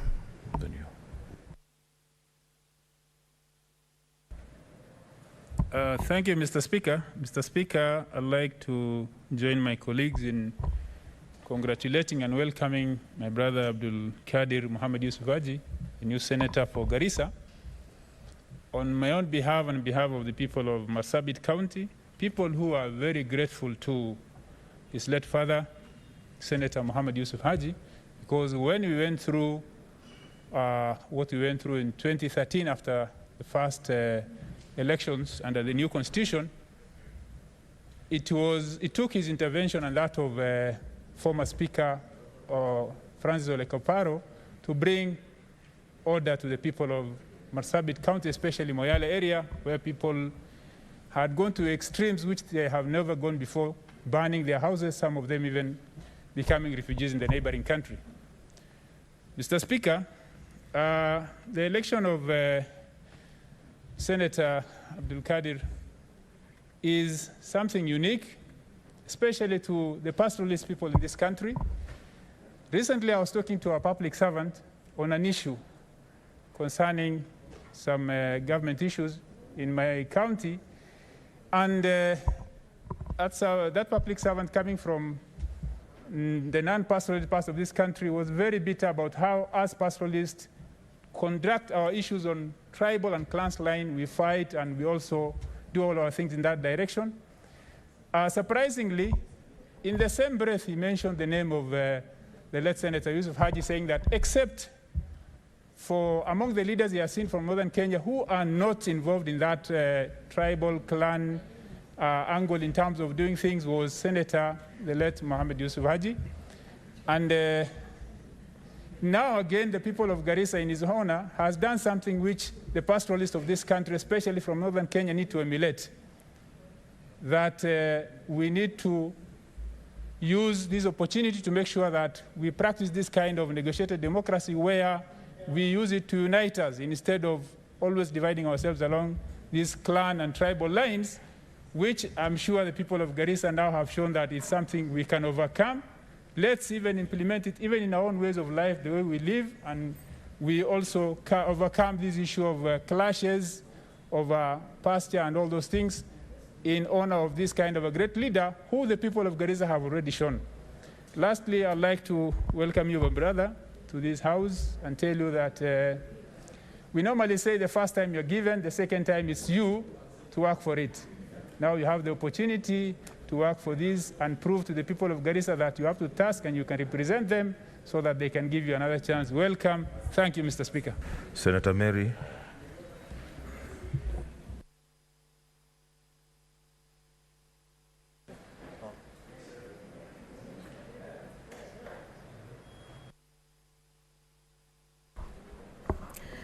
Thank you, Mr. Speaker, for also giving me a chance to welcome Senator Abdul Haji. On my behalf and on behalf of the people of Kajiado County, I also want to congratulate him and welcome him to the Senate. Mr. Speaker, his late father, Senator Yusuf Haji, was a well-known senator by the people of Kajiado. When he worked as a PC for many years in the Rift Valley, he was somebody who was really valued because of his much knowledge on issues to do with the pastoralists.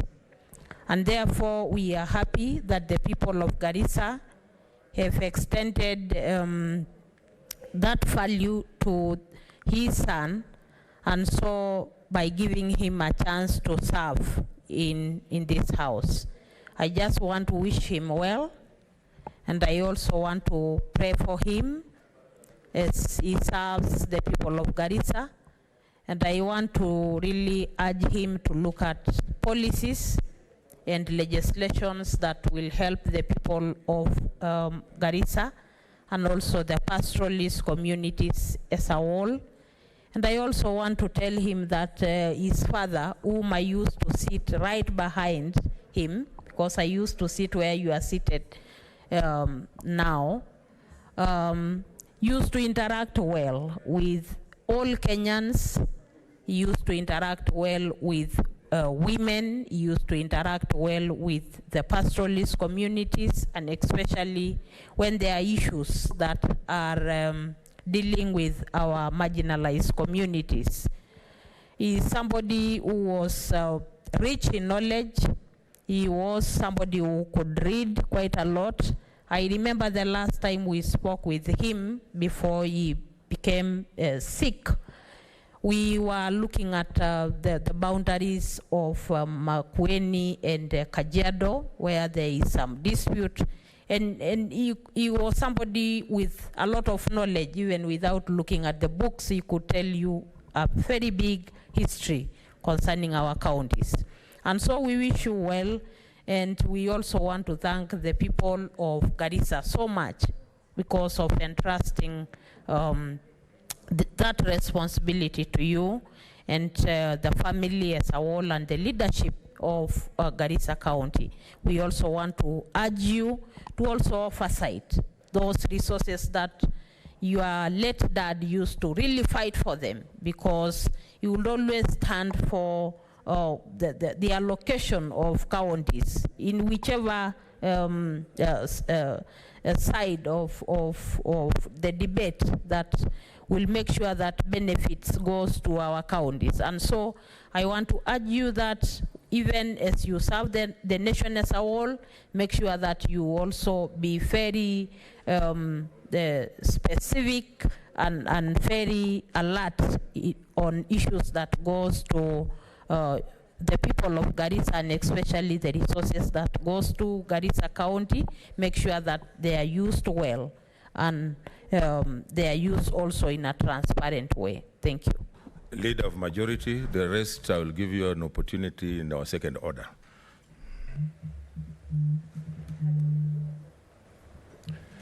Thank you very much, Mr. Speaker.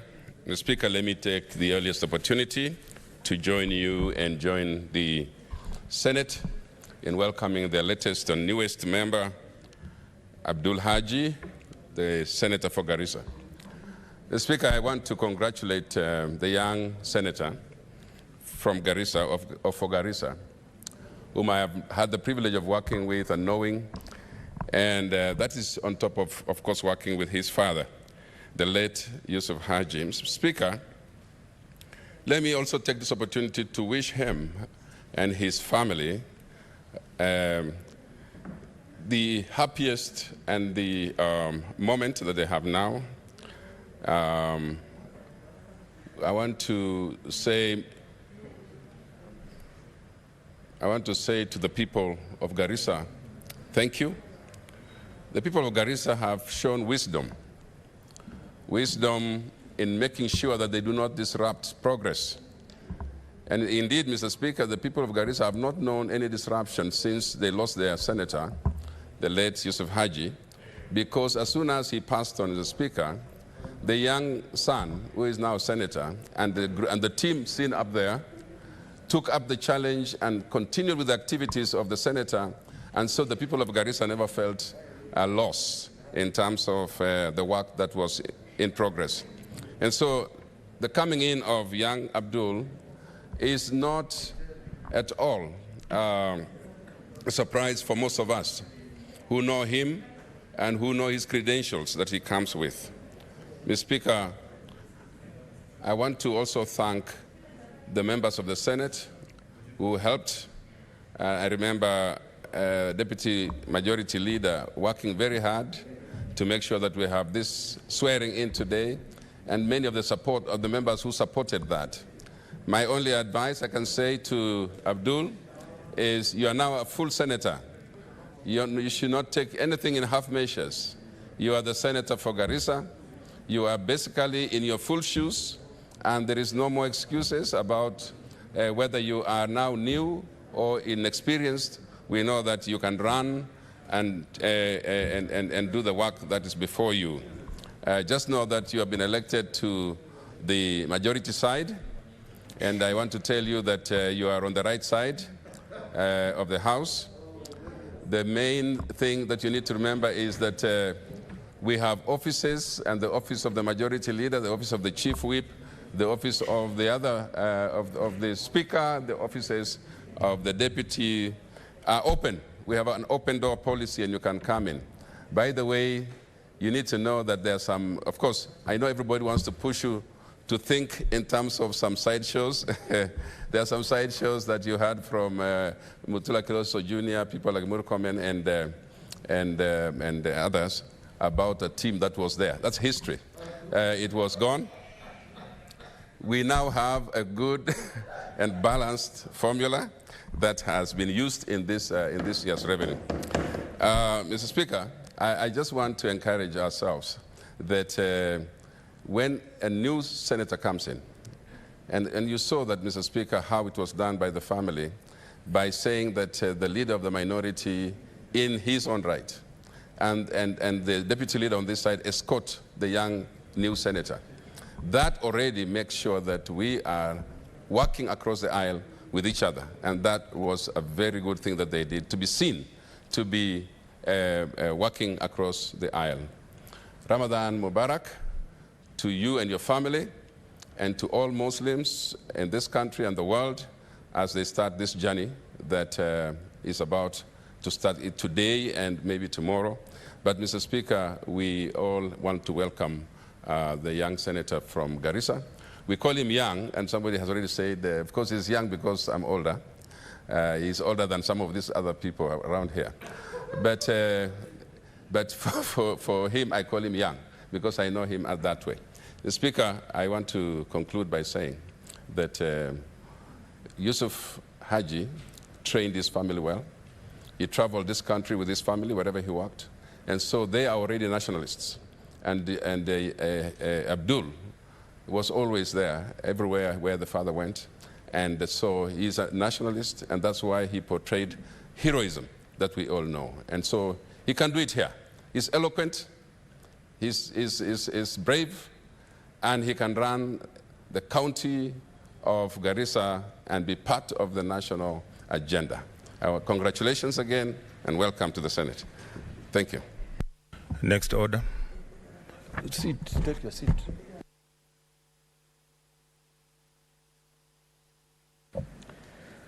Order number 2, communication from the chair.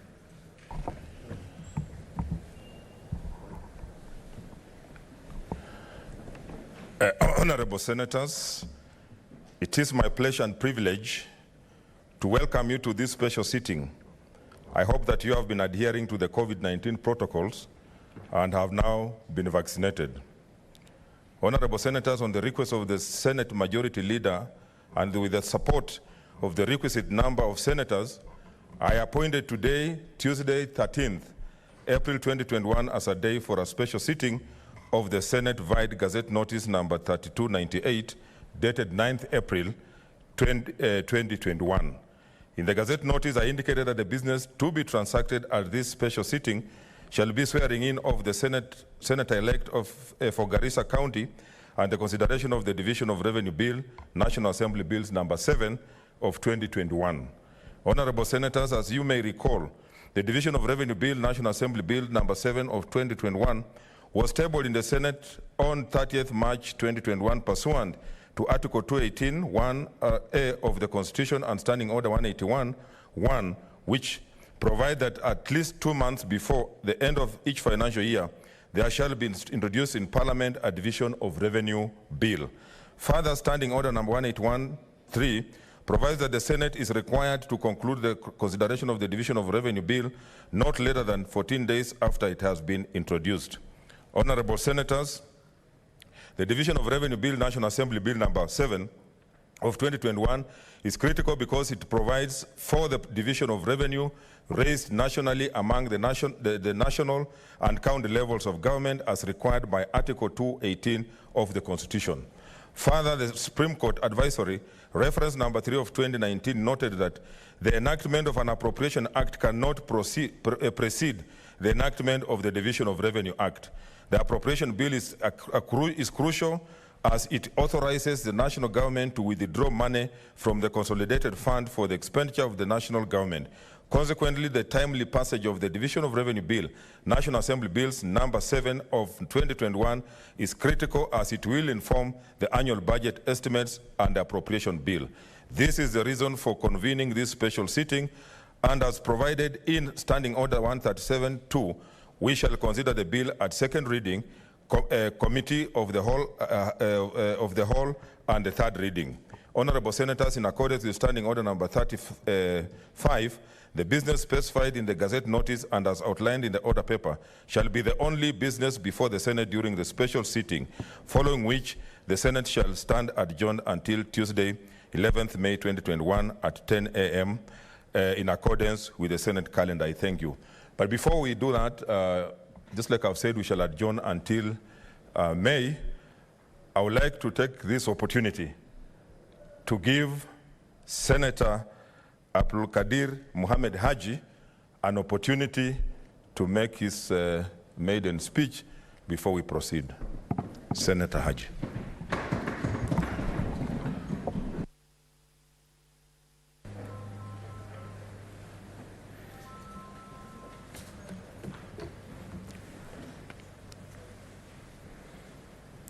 Thank you, Mr. Speaker. Mr. Speaker, sir, thank you for giving me this opportunity to address this honorable House. I want to begin by expressing my gratitude to the Almighty God. I am grateful for His never-ending grace, mercy, and blessings, which have seen me through these past very difficult weeks. As I rise to speak for the very first time today, I feel a profound sense of gratitude to the people of Garissa County. It is a remarkable privilege and honor they have given me to serve as their senator. The people of Garissa are an optimistic, hopeful, patriotic, hardworking, and determined people. A people defined by their values, traditions, culture, and artifacts handed down by previous generations. A people with high aspirations for a better future and who continue to overcome great odds to play their part in nation building. This is the character of the people I represent, and these are the people I am honored to serve. To the elders, political leaders, women and youth leaders of Garissa County, I say thank you. You have shown what is possible when everyone is brought together at the table of brotherhood. You have shown that it is possible to reach a consensus. In the course of my service, I want to assure you that my key agenda will be to always strive to ensure that no matter whatever difference in opinion or position on issues, we will always have a platform to express them, be heard, to reach a consensus for the good of our people and counties. I want to assure you that I will strive and do my very best to uphold the trust you have placed in me to be your voice inside and outside this House. I also want to thank my party leader, the President, His Excellency, the President of the Republic of Kenya, and my party for the overwhelming show of confidence and support. Mr. Speaker, sir, I also want to thank the honorable members here for their message of congratulations, and to just mention that they have put more pressure on me than I came. They've spoken very kind words, and I want to thank them. Mr. Speaker, I stand before you today a new member with much to learn about the workings of this House. But one thing that has stood out for me so far is the warm welcome I have received from the honorable members and the staff who dedicatedly serve this House so admirably. For this, I say I am grateful. Honorable members, my sense of reverence for this Senate is enhanced in the realization that this third Senate, since the formation of the Republic, that this is the third Senate since the formation of the Republic. The first Senate was constituted between 1963 to 1966. The second sat between 2013 and 2017. And I am privileged to be part of the third sitting. As I reflect on this honorable institution, it is not lost on me that historically, the Kenyan Senate has always been formed at pivotal moments whenever our country has tried to re-engineer, renew, and rebirth itself. Indeed, the Senate has never grappled with easy issues. It has been faced with enormous challenges, and I would like to illustrate briefly. When the first Senate was formed, at the formation of the Republic, it faced the challenge of a young nation trying to break free from the shackles of colonialism. The second Senate was birthed when Kenya ushered in a new constitutional dispensation. It was faced with the challenge of bringing to life the new constitutional order and setting up the foundations of ideals and aspirations contained therein. The third convention of the Senate, which I now join, is also faced with tough challenges. The COVID-19 pandemic has tragically exposed the risks humanity faces and how unprepared we are to respond. People's health, well-being, and livelihoods are all affected. We are faced with a crisis which has only served to reveal various cracks in the fabric of our nationhood. Make no mistake, this is a crisis faced world over. The pandemic is grappling in every state in this world of ours, and we're no exception. However, an honest look at our country shows that it has only revealed the growing economic and social inequalities that existed way before and have only been worsened through the pandemic. I joined this House at a time when my people in Garissa and all Kenyans are experiencing unprecedented tough times. We are losing Kenyans to COVID, 2,300 and counting. These are not just statistics. They are fathers, mothers, sons, daughters, grandparents, and friends Families are in pain. As someone who has undergone the loss of a loved one, I know this pain all too well. It is a pain made worse by the uncertainty of what the future holds. Does this Senate have a role in easing the collective pain we have undergone and continue to experience as a country? Does this third Senate have a role in renewing the collective dreams, hopes, and aspirations of Kenyans? In my humble opinion, we have a role. The Constitution empowers us to represent the interests of the counties and their governments. And in this, I read that the debates and decisions we make, especially during these challenging times, must be empathetic to the people we represent in those counties. We must show empathy by being creative in how we make sure that the resources we oversight for our counties create a much needed relief for our people. We must show our empathy by questioning our county governments on how they have utilized resources meant for improving healthcare over the years, and especially during the pandemic period.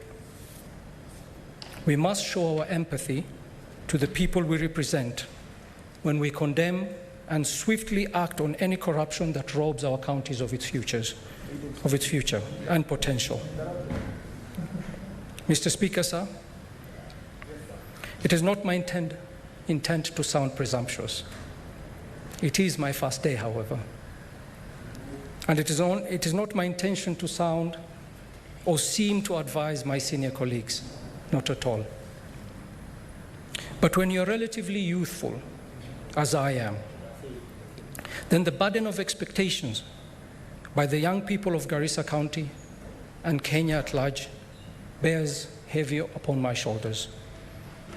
In fact, in the messages of congratulations sent to me by these young people, they're also asking me to figure out a way in which we can help expand the scope of opportunities for them. Many are grappling with unemployment and underemployment. During this COVID pandemic period and post-COVID, we will be entering an age where work and jobs will be more fundamentally disrupted than at any point in the history of our country. As at Friday, April 9, 2021, the population of Kenya was just over 54.6 million, with the average age being between 20 years.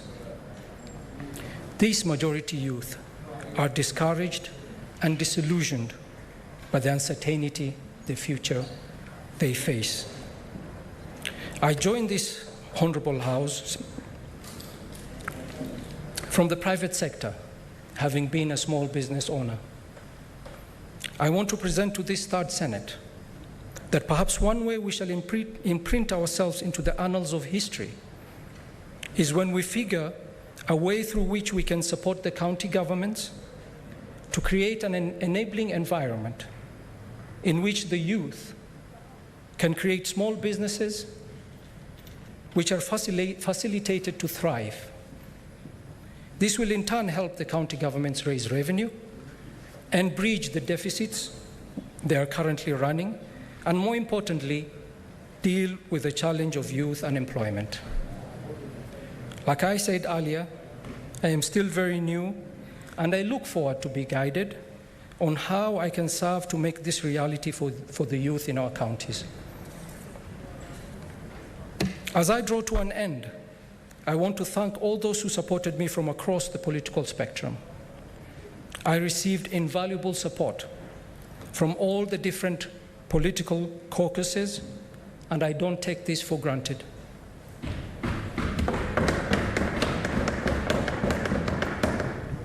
In fact, it has made me reflect on the possibilities of what we can achieve when we put unity of purpose above divisive partisanship. We have before us an opportunity to set aside anything that divides us and work together to confront the challenges we face during this pandemic period. Mr. Speaker, sir, As I draw to a close, I want to talk about someone who means so much to me. To the honorable senators here, my father was a friend, a colleague. To the people of Garissa, he was their son, their elder, and their servant. And to Kenyans, a long-serving public servant. But to me, he was my father. And please allow me to speak about him briefly.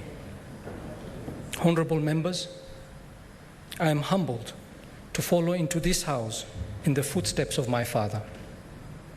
He was my mentor, whose value and views I carry with me to these honorable chambers. I also thank you all, honorable members.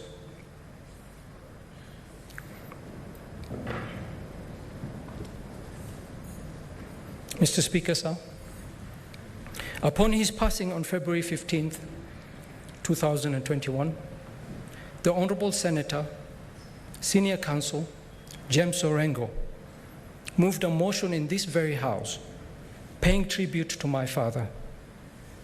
I thank him very, very much. I also thank all the honorable members who stood up one after the other as they gave moving speeches, remembering him with so many kind words. I thank you all. As a family, we watched you pay your tributes and also learned so many new things about our father. And on behalf of the entire family, and especially on behalf of my mother, I thank you all. And God bless you all.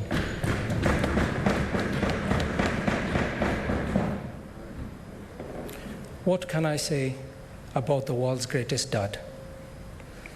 I know it's a cliche for a son to say that about his father. But to us, his children, he was simply the best and the greatest. Dad was honorable. He was kind. He was more than fair. He was gentle, loving, and so giving. He was always quick to forgive. He forgave anybody and everybody. He never ever kept a grudge, or he was never pushed to get back at someone. It just wasn't in his nature. He loved us, his family. He was an incredible husband to my mother, a wonderful father to us, a loving grandfather, a patient teacher, and a dependable friend. He taught us so much, and more often than not, he taught us through his actions, for he was a man of very few words. We learned so many things from him, and I miss him so much. I know we have all heard this before, that life is short, and you don't know what you have until it is gone. This has been my reality since his departure. My dad was tough on us, his children, more so on my brother because he was older than me. In retrospect, there was wisdom in this. I'm also humbled by my mom's strength over the past few days and her ability to focus on the amazing life she shared with my dad and not dwell on what she has lost. I hope that through this I can find strength from her example and be there for her whenever she needs me. For years, Mom and Dad shared everything life could offer together. They were a great team supporting each other in every way. I remember growing up, my dad used to work a lot, travel a lot. We would move from province to province or district to district. Senator asked how many schools we went to. I went to 8 primary schools in my life. My dad will not have us stay in another town and him stay in another town. I remember one time I asked my mother, "Why does Dad work so much?" She looked at me and said, "All fathers work hard. All fathers work a lot." I didn't realize it then, but that was one of the biggest lessons I learned from my father, the value of hard work. He woke up every day, put on his shoes, and went to work. Even when he was unwell, he would get up and go to work. He truly believed that if you work hard, treated people with respect, helped where you could, and with a little luck from God, you would have a meaningful life. He showed strength and love right up until his last days with us.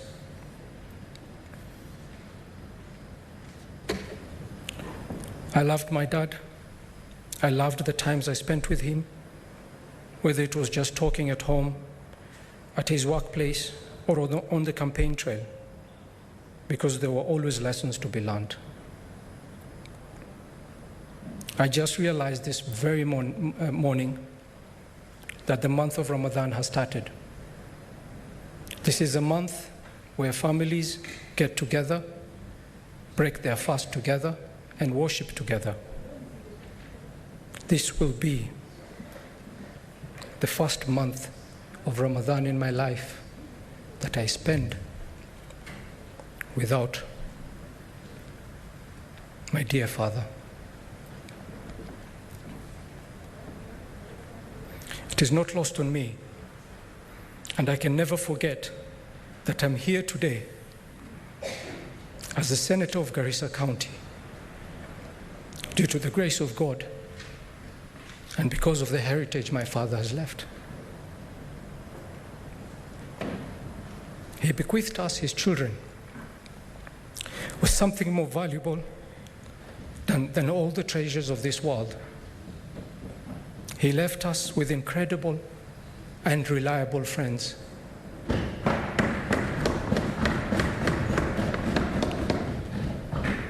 Many friends, I can't even keep up with all of them, who are still sending us messages of what he meant to them. We are truly blessed and grateful to our late father. I pray to God like a son prays for his late father, that God receives him in his mercy, protect him from the trials of the grave, provide him with light and honorable company in the grave.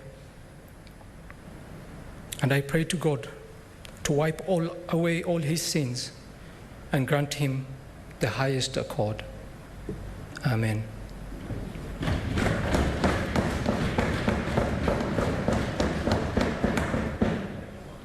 It is said that we must not only hope for the best, but also work for it. The wonderful people of Garissa have continued to raise my hopes through their determined spirit, resilience, hard work, and patriotism.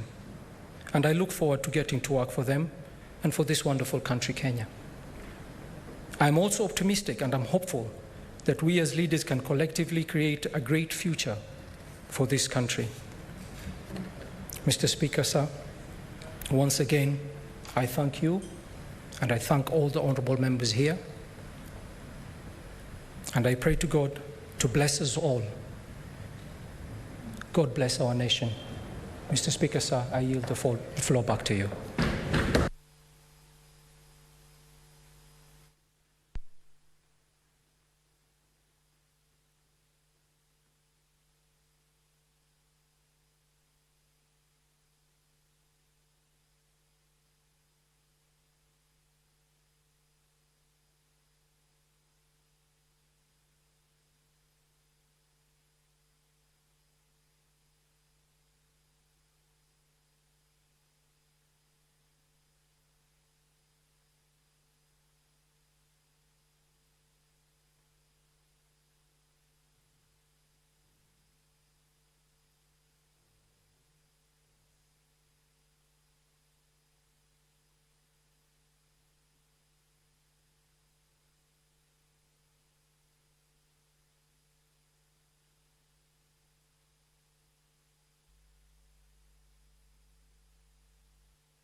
so I'm getting in trouble.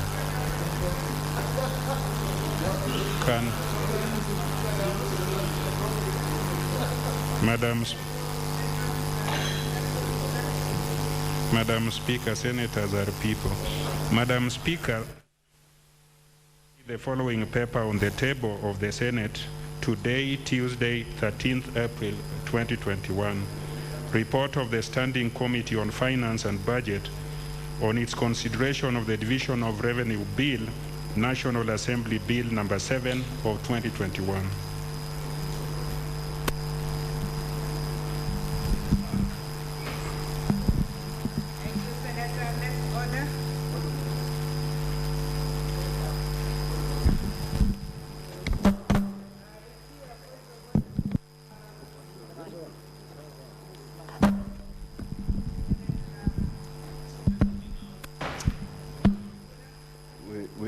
We need to sanitize this microphone.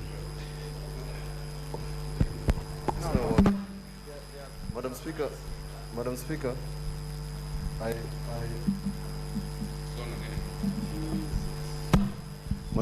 I request that this very good report be circulated at the earliest for benefit of members, or alternatively, or simultaneously, request that it is posted on our various platforms so that members can have a benefit of it as we commence the debate on division of revenue. Thank you, Madam Speaker.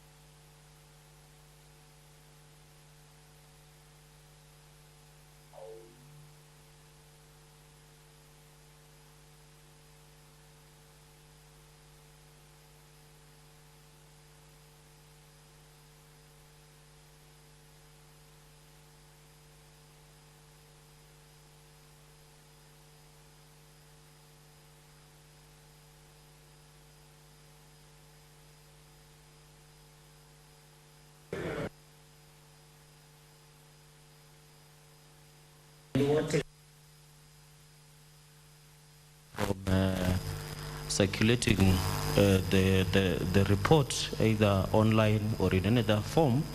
What I was requesting is that since members are not seized and it is a very critical document, we can also suspend the House until the afternoon so that we can get time to seize the matter. Thank you, Madam Speaker.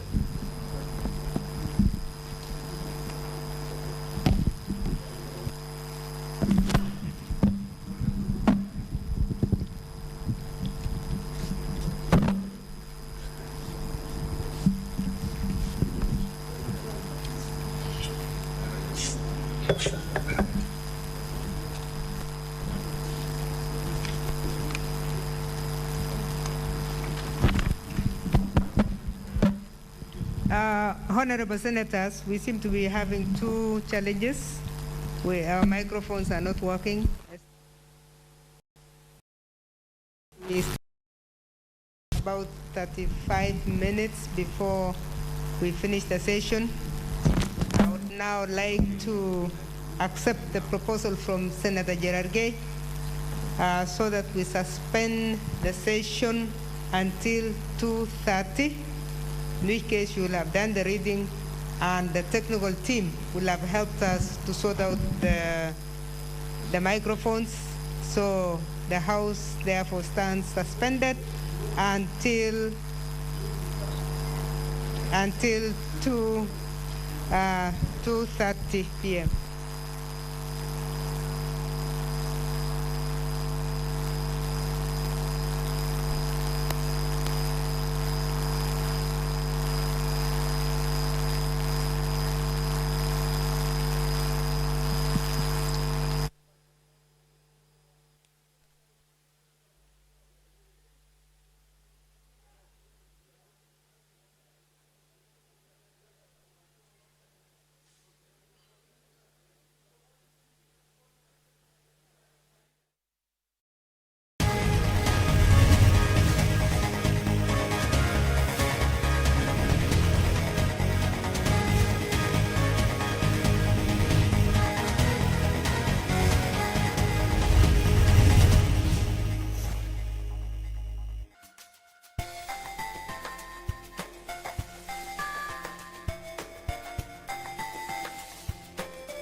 that were raised by the membership and how you would go about addressing those concerns.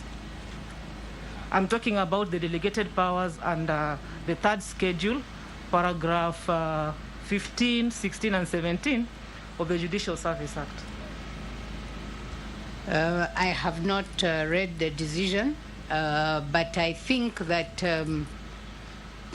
when power is given, it is always important to have checks on the power.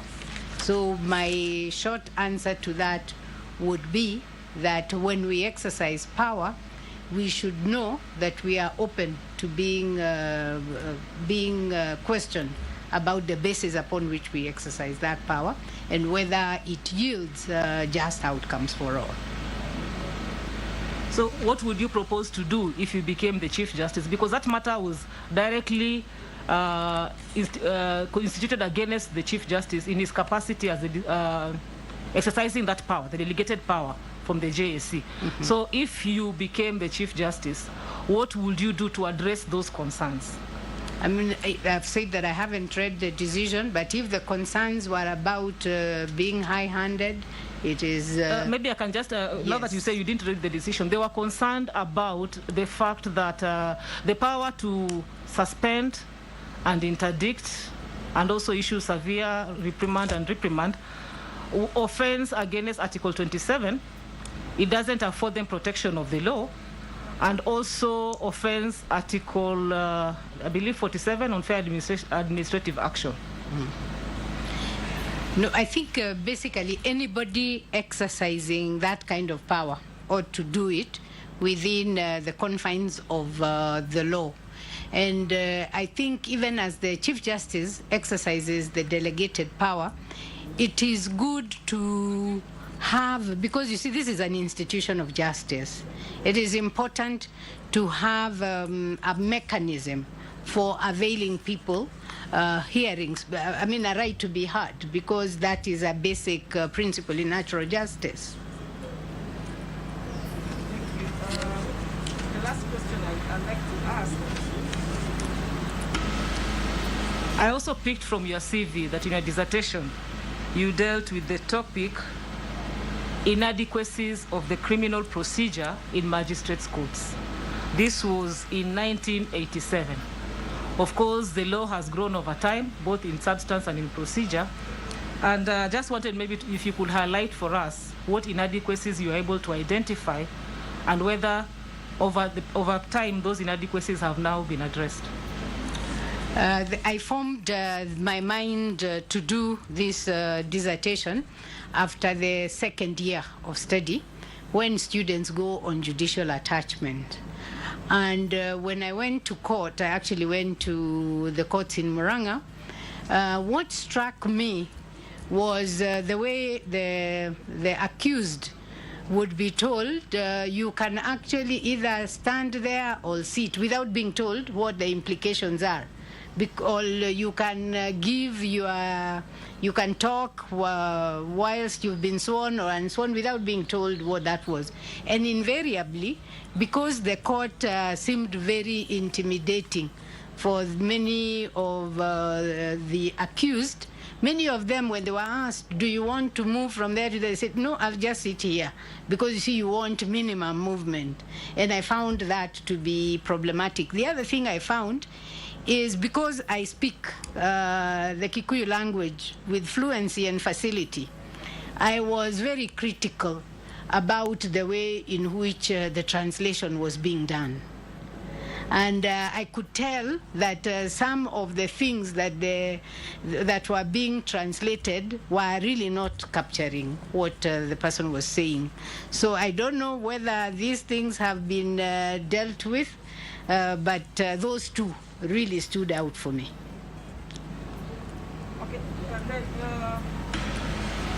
still on your CV, in 1994, you had opportunity to work on a task force that reviewed the criminal laws.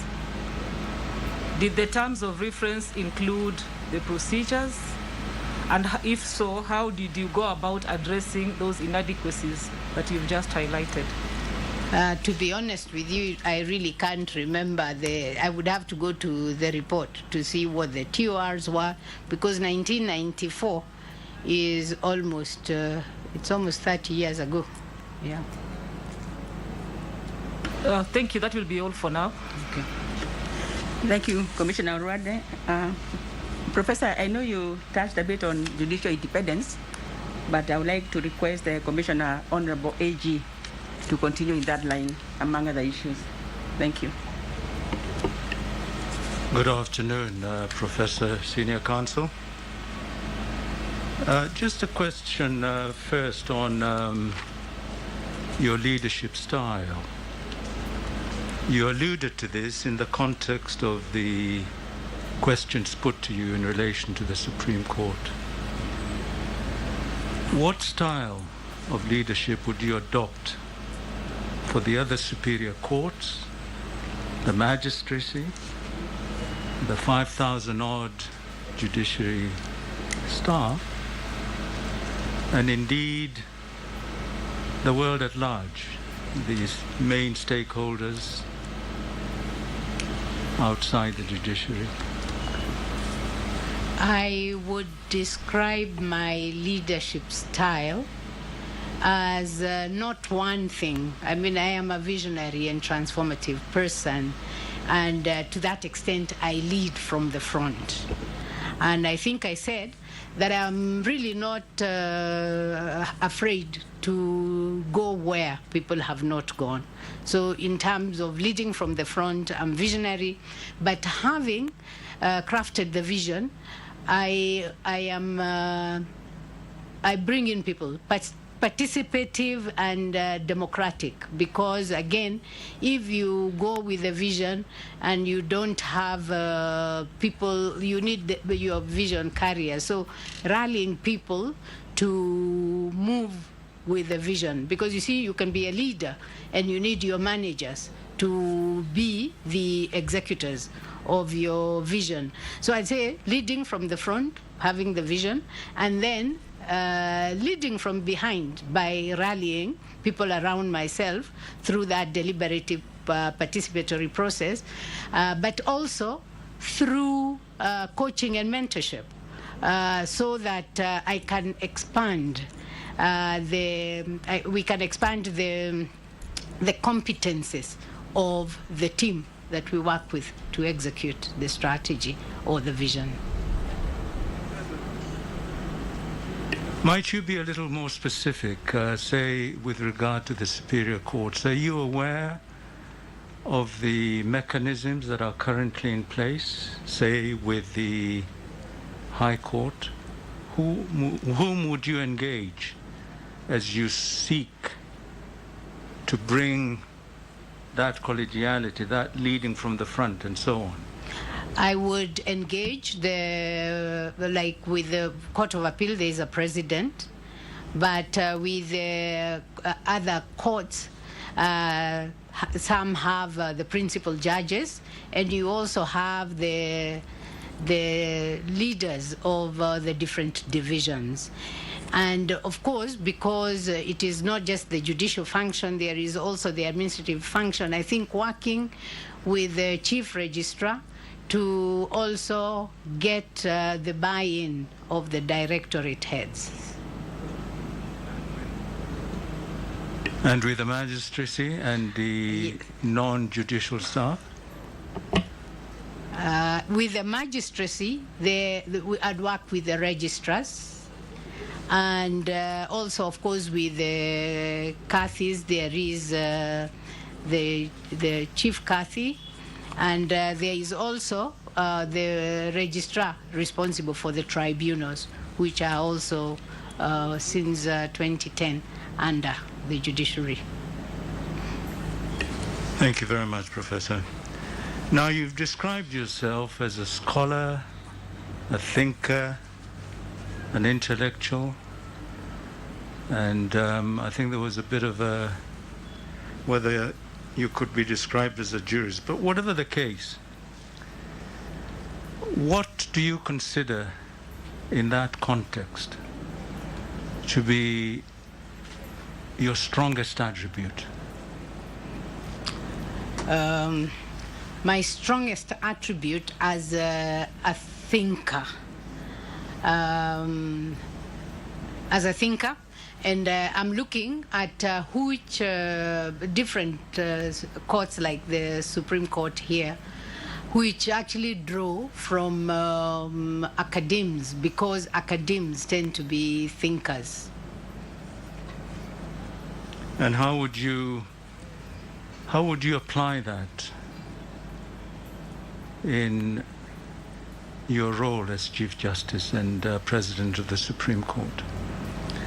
I would use it in leading my team. I mean, being diligent in bringing out what issues are coming out, and also in terms of, especially with jurisprudence, and with regard to the administrative aspects, I would use it to also get the buy-in of my colleagues, my colleagues and the staff that I work with.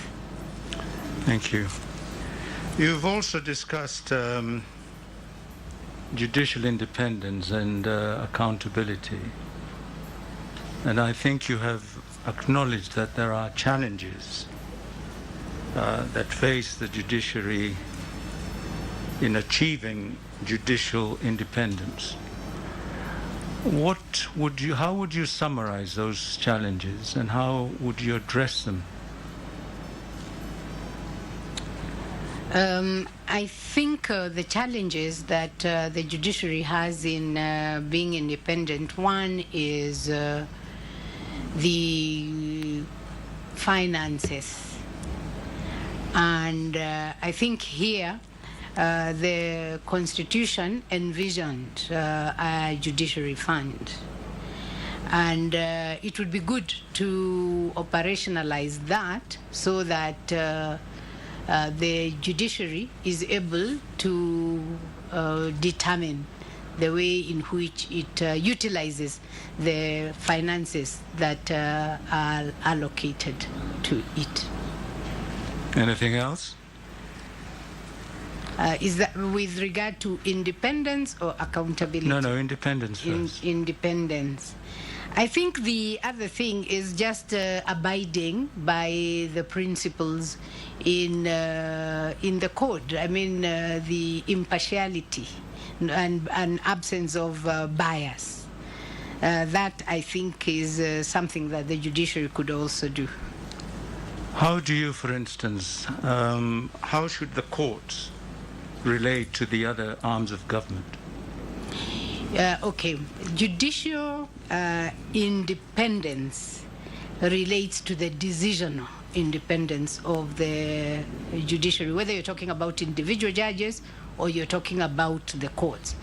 But when it comes to relating with the other arms of government, I think there is an element of interdependence, because all of them are working to serve the same Kenyans. So I would say that independence is decisional, but interdependence comes in when you're talking about, for instance, allocation of resources, etc. And I think you also observed, Professor, that you would engage the attributes of diplomacy, and the other one was negotiation. How would you apply those in resolving some of those challenges in that interdependence relationship? You know, diplomacy and negotiation require people coming to the space of decision making, being open with each other about the kinds of challenges, for instance, the judiciary is having. So it would be good to have good discussions and engage discussions with the president, if it is about the judges, but there are also other executive arms that affect the way in which the judiciary runs, like in terms of allocation of resources. So I would actually go to it with a lot of really minded to find solutions rather than to create barriers. Thank you. And finally, you've spoken a lot about Wanjiko. Wanjiko rightly or wrongly believes that the judiciary is corrupt. How would you go about dissuading Wanjiko that that is not the case? And if it is indeed the case, how would you correct it? You know, this whole issue of the judiciary is corrupt. Again, we have been talking about myself as a scholar, so I have not done any research. I wouldn't say the judiciary is corrupt. But having said that, there is perception of corruption. And perception of corruption, in my view, is as bad, if not worse, than corruption itself. Because if you catch corruption, you deal with it.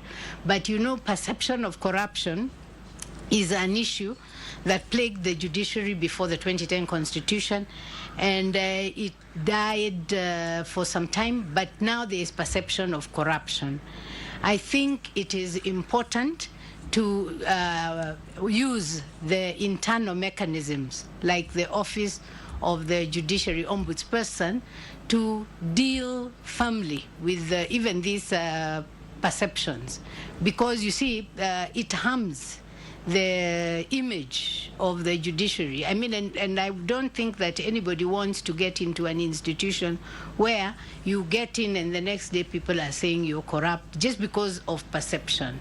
So I think we need to do things from the inside to remove that perception, and that is by working on the mechanisms that we have within the judiciary. Are you at all familiar with those mechanisms, or any one of them? Why are they not working if they already exist? What would you, as Chief Justice, do to ensure that those mechanisms work and that the perception you've talked about is reduced or eradicated? You know, you have to use, Attorney General, you have to use carrots and sticks. You have to get the institution to accept. As Chief Justice, I would get the institution to accept that this perception of corruption is not good. Because, you know, the people are hardworking people, and then perceptions are things that hover over the institution. And then I would use the mechanisms that are there. You know, people are not corrupt in, people will not be accepting bribes or engaging in corrupt activities before the glare of cameras. So I would have a process of even whistleblowers who then enable us to get people who are engaged in the vice. And I believe once you get one and you handle them firmly, then you will have removed the rotten egg, if you like, and that could actually lead to a better perception of our judiciary. Thank you, Professor. Good afternoon. Chair, that's all from me. Thank you very much, Honorable AG. Professor, I will now request Commissioner Patrick Kishohi to engage you on areas to do with finance and human resource, and any other area that he might want to engage you in. Commissioner Kishohi. Thank you, Professor. Good afternoon, Professor. Good afternoon. Just before I go to the issues of finance and human resource, as a Chief Justice, if you get this position, and you are in a very competitive economic environment, both nationally and also regionally, a lot of investment, investors coming and going. If you get this position of Chief Justice, what would be your law what would you do to ensure that we don't lose in terms of our socio-economic investment to other countries? One thing that you do. Okay. I think expeditious determination of disputes that come into court is one thing, because investors want clarity and they also want certainty. So working towards ensuring that all those mechanisms in the judiciary that put out how long cases should take are adhered to, so that when people talk about ease of doing business, we are not seeing our country more from the bottom. We move up. Are you talking about a time frame that if you have a case on investment, you know you're a foreign investor and you have other choices, that if I'm going to put my money in this economy, I need to know maybe within 3 months that my case will be resolved? I think that would be a good way to go, that you give a time frame, because some of the disputes that come before courts, especially commercial disputes, are perishable. That if you don't determine them within the particular time, then even if it's a victory, it will be Pyrrhic. Okay. I liked one of your statements in the beginning when you said that you are not here merely to make a living. You are here to make a difference or to enrich the world. You get the position as chairperson of the commission. One thing that you first do to ensure that you enrich the commission, going by this philosophy, one thing that you do to make sure that we move away from our comfort zone. I would actually get the commission resourced to be able to carry out more training. More training. Very good. Let me go now to the financial matters. You talked about underfunding of the commission. You are the chairperson of the commission. You talked about the Judiciary Fund. The fund might be established. Having money in that fund is another thing altogether. So what would you do? What kind of measures would you put in place? You are aware about some funds that we have in this country, like the CDF. It's allocated 2.5% of our national revenue. So what would you do to ensure that Judiciary gets a certain percentage directly from the revenue, 3% or 5%? I think if we even move to 1%, we would have made progress. And that, again, is an issue of engagement because, like I said, we all live in one country. The cake is one, and we are sharing. So it is using persuasion to get more allocation. Professor, I want us to break down what you are calling engagement. Yeah. Break down that engagement to real issues. You are the Chief Justice, you are the chairperson of the commission. You need let's say 1% or 2%, that you are sure that at the end of every financial year, you have 2% of the national revenue. Break down your engagement to see how you get that money. I think the first thing I would, when you engage the divisions to come up with their budgets, before they are submitted, I would actually ask the departments, divisions to actually put out what is it that we are doing, how does it answer to the general problems in the country, because if you just say 2%, then the question is how does that... But that's now more internal. I want you now to move to the external. I would actually also, when the envelope is identified for the judiciary, again, I would ask that a part of that money is put in the judiciary fund.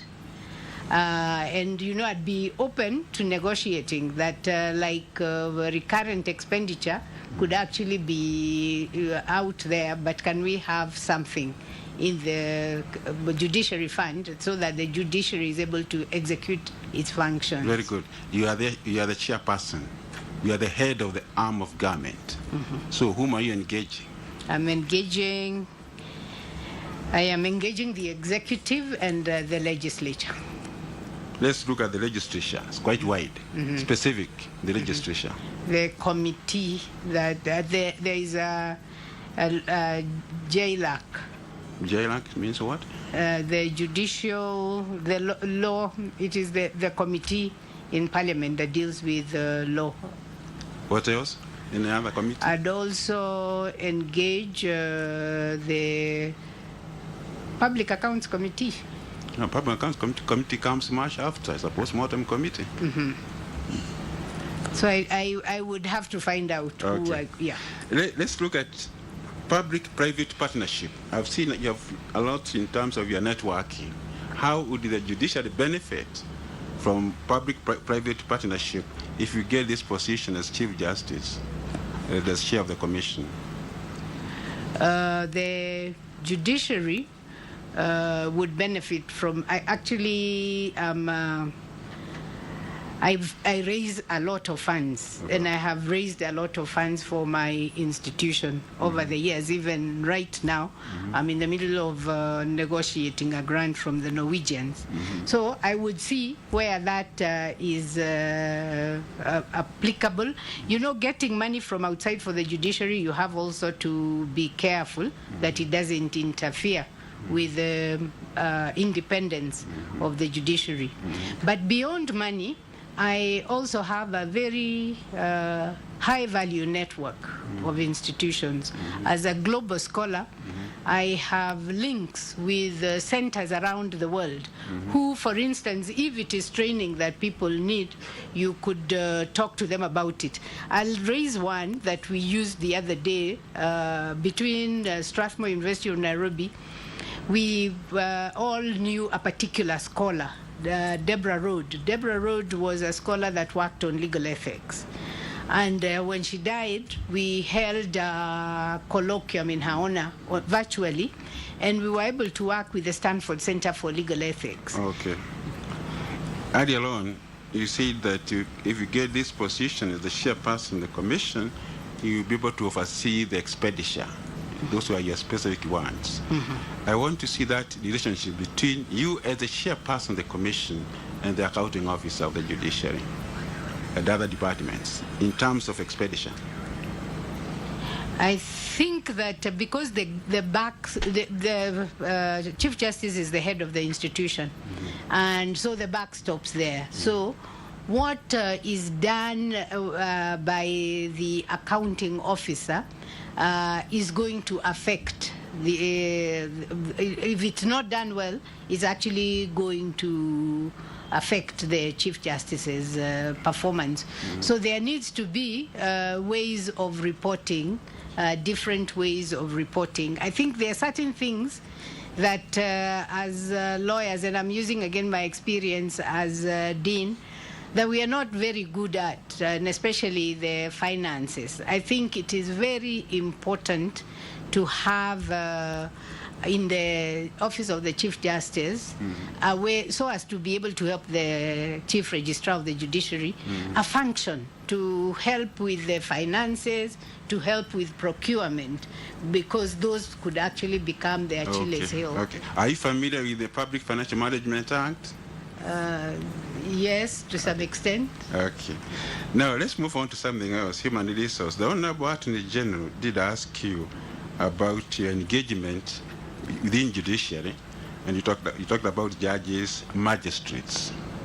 85% of the staff are non-legal, the researchers, the other accountants, the financial matters. How will you be able to engage them to ensure that they have or they do maximum work in terms of productivity and efficiency as a chairperson of the commission? I think, again, using the mechanisms that are there in terms of holding them accountable, but using carrots and sticks so that you encourage people to do well. You could actually, and this can apply across the judiciary, you can have a way of showing who are the staff that are performing very well, so that those that are not performing well want to pull up their socks, and if they are not performing well, then you could actually also use disciplinary mechanisms. There has been this clamor that they would like to have somebody to represent them in the commission. I've heard it myself. So in your view, as a chairperson of the commission, the Chief Justice, what would be your take on that matter of representation? I would have two answers. One, I would have the answer from the Constitution being represented, and given that different other groups are represented, then they have they can actually argue for representation. On the other hand, I really don't understand enough about the inner workings of JSC to say that this is the way to go. But my thinking is that some of those officers would be unionizable. If that is the situation, then they have another way of... Okay. Huh? Okay. Well, Professor, I have one more question about communication, both internal and external. Communication strategy. Earlier on, you talked about the issue of the 41 judges, the position we know about it. If you get this position as Chief Justice and Chairperson of the Commission, what will be a communication strategy to ensure that some of these things are actually arrived or arrested before they go very far in terms of communication? I think it is working with people. I mean, I wouldn't take a decision as the Chief Justice alone. It is a collaborative way of who are we engaging and informing people the different steps that have been taken, because many times lack of information is what makes people think that nothing is being done. Okay.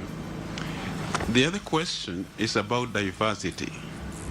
This, if you look at Article 232 of the Constitution, public service talks about diversity. You are the chairperson of the Commission.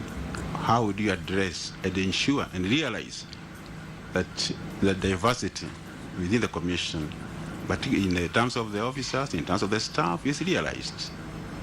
What measures did you put in place?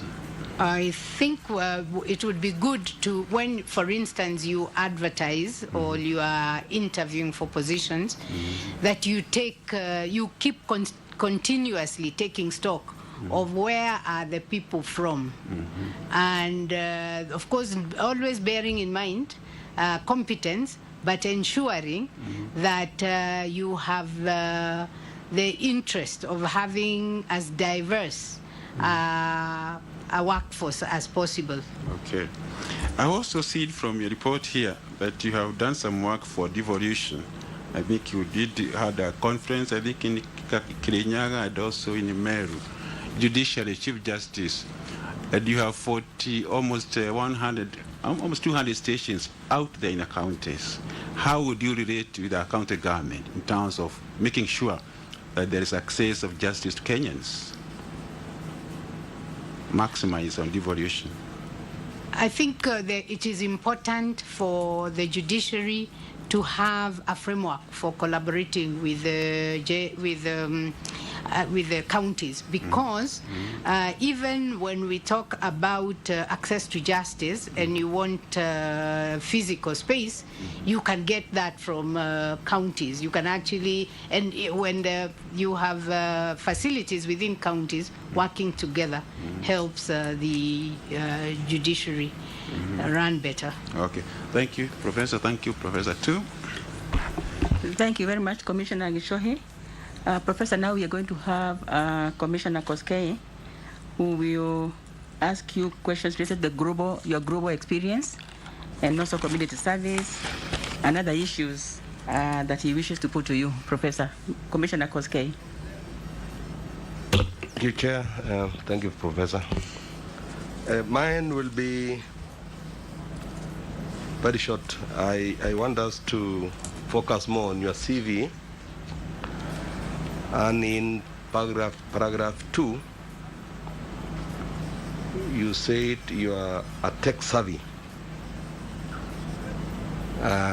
meaning to me you are very good in computers. deep in computers. Tech savvy means that you are very good in computers, and that is one of the attributes we are looking for. As you are aware that judiciary is still at the crossroads of being manual and being, techno-savvy, as you have stated. Now, tell me, what technological platforms are you familiar with, which can be, brought into, introduced into judiciary and used to ensure that access to justice is enhanced? And at the same time, what is the limitation of ICT in courts? So I will not talk about specific technical, because I am only a lawyer. So I can say that I use technology to do many things. But I think what we need to do is to look at platforms that enable us to digitize, to move from the very low level of that we are scanning and putting the documents up there. So what we have is a place where we are storing material, to move to a place where actually technology permeates all the activities we do. So if it is human resources, to have a very good human resource information management system. If it is procurement, to have a very efficient electronic procurement management information system, and also to have in the judiciary people being able to get, like, I think it is very antiquated that we still write with our long hands. So we need to digitize that part of taking records. And I think this is, if you look at the way in which data has become important, the judiciary uses a lot of data. So just finding ways of capturing data, storing it, of course also minded of the integrity of that data. I really want to, you've talked about all other support services systems. I want to understand whether you would know, or you can suggest any system that can do the core business of judiciary, that is court processes and all that. Do you have any suggestion? Have you come across any? Have you interrogated any that can be of help to judiciary? I have not interrogated any, but I think what we would need to do is to get a bespoke, we get a custom-made system for the judiciary that links all these functions. And in this country, I don't think you have a shortage of people who can develop such a platform. You are proposing that we can get a homegrown solution to it? Yes. Okay, thank you. My second question comes still from your CV. I went through your CV and I realized that you've interacted a lot with public service management. You've been the chair of various parastatals. You even be in some instances you have been appointed as a team leader of modernization of Parklands campus. You've been a committee member of restructuring the legal office. You've been also a member of the task force that was restructuring University of Nairobi in 2005. Borrowing from your experience, I imagine that before you came for this interview, you must have slightly studied the situation as it is in judiciary, and you must be having proposals of how areas that you can quickly improve in terms of, management, in terms of how things are being done.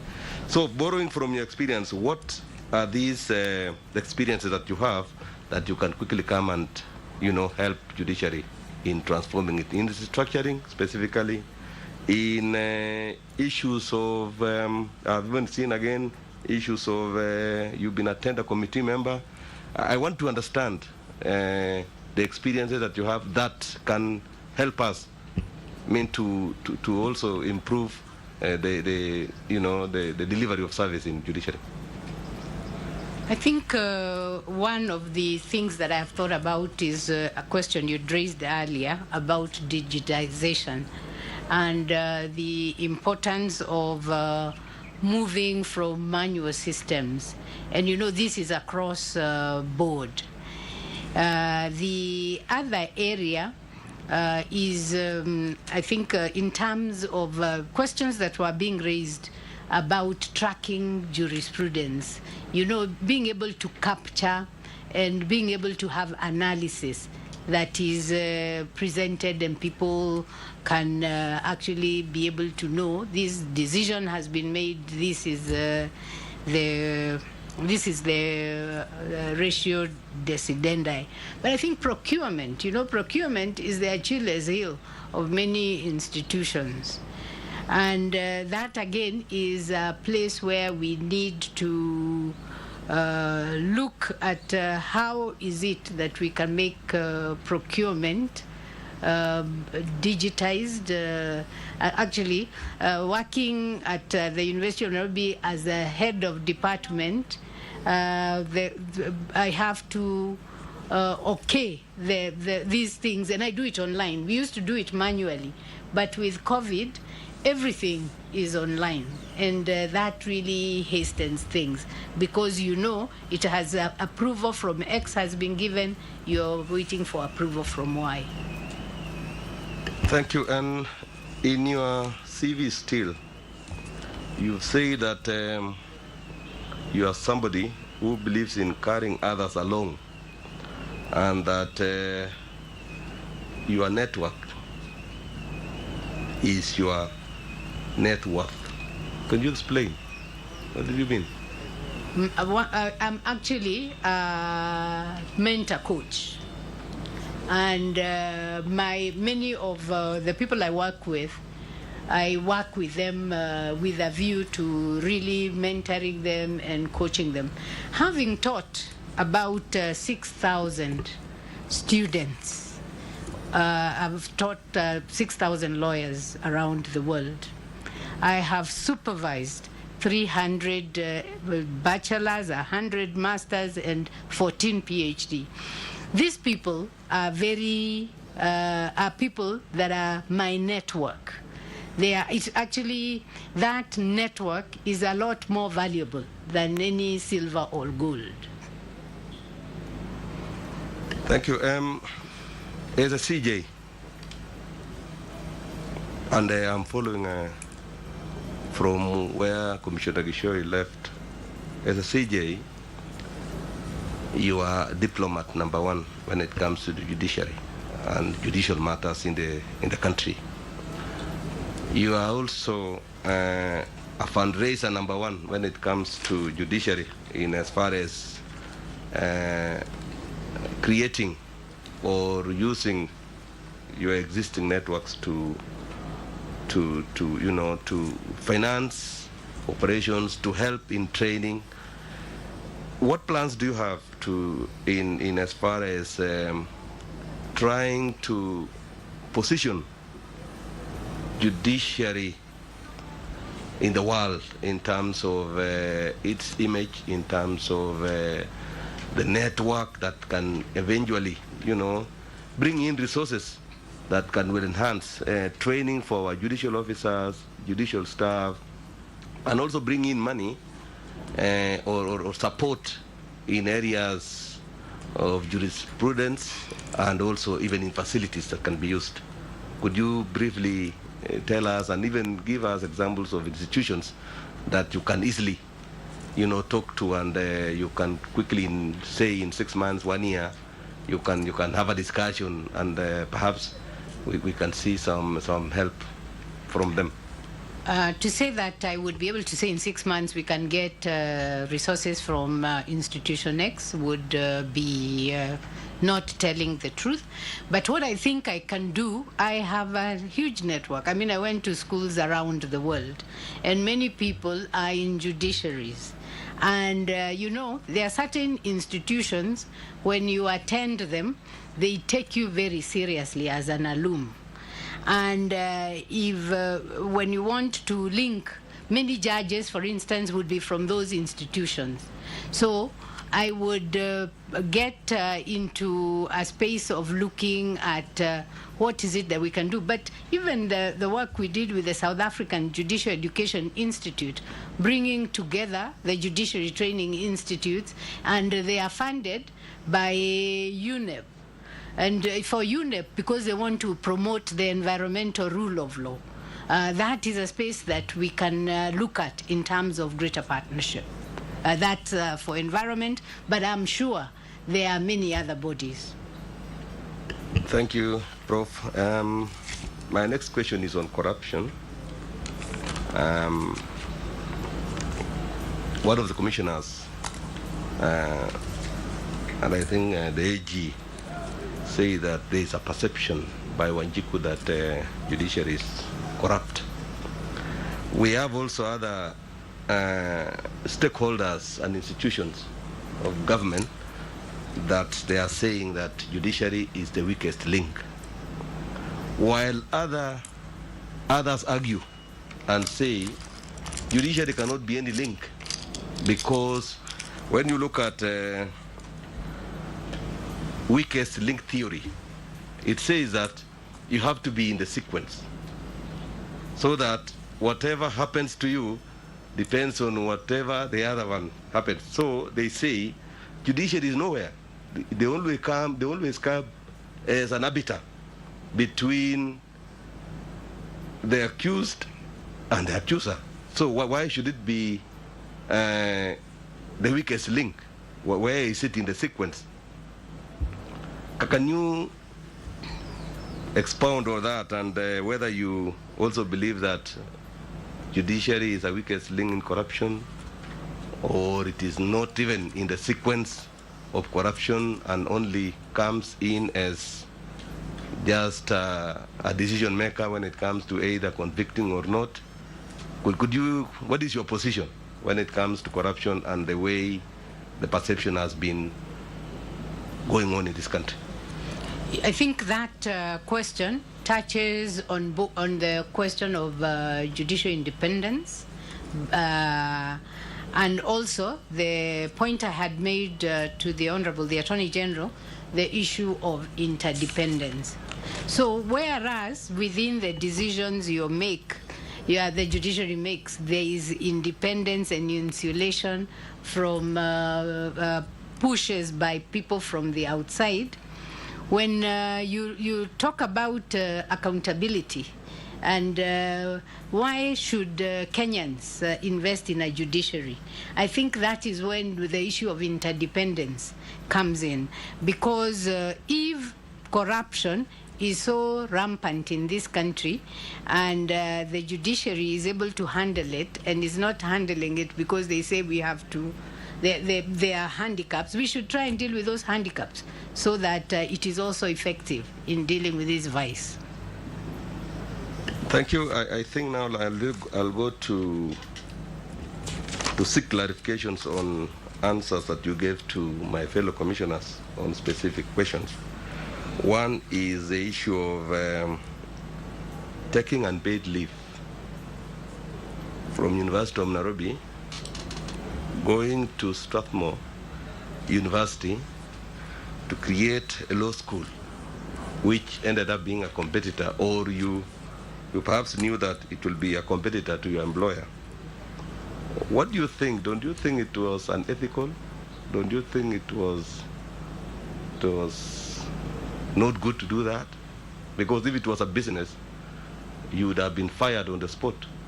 If a business A, which competes with business B, realize that you are working, you have taken leave here, work on a system or a product that will eventually come to compete.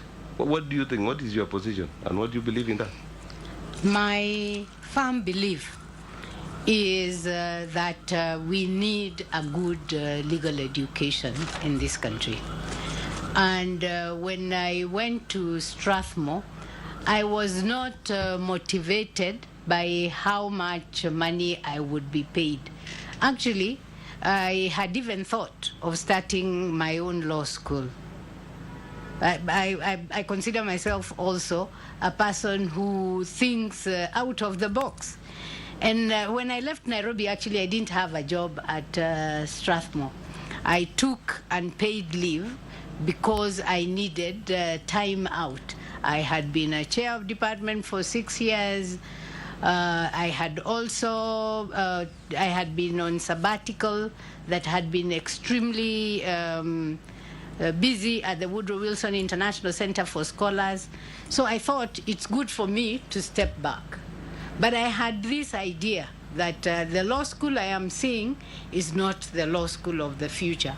So it's actually my students from Strathmore who called me and linked me to their vice chancellor and asked, would you consider? And I considered. And I am happy that it turned out the way it did. When I came back to Nairobi, the things that I had learned in starting a law school, for instance, because public university law schools did not require accreditation, we didn't have experience. So I had gotten that experience from Strathmore. Was your employer happy that you went to establish a law school? Or were they happy when they heard that you are busy establishing a competition? I don't know. I don't know in the educational circles whether competition is as what I'm describing here. Because to me, if it was a business, it would be conflicted. Were they happy? Did they know in advance that you are going to establish a school, or what were the circumstances surrounding you are leaving to Strathmore? I did not tell them that I was going to establish a school, but you know, my employer was happy because it was whilst I was at Strathmore. You know, the law school at Nairobi had only graduated one PhD from 1950 to the year 2010. Yes. And it was whilst at Strathmore that I supervised and I completed the supervision of the two next one, which began a culture of supervision. So my employer at no point saw me as really stabbing the institution in the back. Thank you. My next clarification is on your answer to Commissioner Warsame on 2/3 gender rule. And I heard the argument, and I only want one straight answer. If you were in Maraga's position, would you have transmitted advisory to the President to dissolve Parliament? Yes or no? If you were in his position, in as far as 2/3 gender rule. You know, that is conjecture, because I don't know the thoughts that went through the Chief Justice Emeritus. But I think I would have consulted a little bit, because you see, it is also not good to give orders in futility. So, but you know, as a person who believes in equality, I would push for equality. I am not sure that what I'd have given is the advisory, because I haven't thought about it, and I would need to give it a little more thought. Thank you. My other clarification is the answer to Commissioner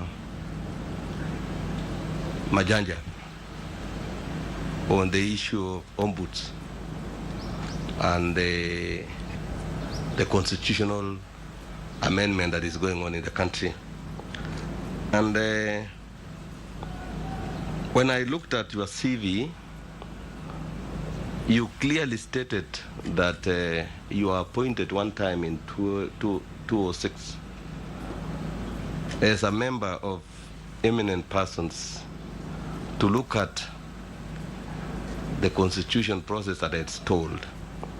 So I was wondering why you did not also put this and to say currently serving as an advisor or running a consultancy with Parliament on the issue of Building Bridges Initiative Amendment Bill. So that is a question that I'm wondering, why is it not in your CV? Secondly, as a layman, I'm not a lawyer, I want to understand and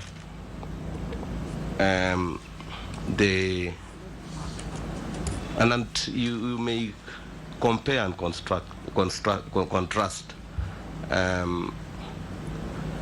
popular initiative when it comes to constitutional amendment and parliamentary initiative when it comes to the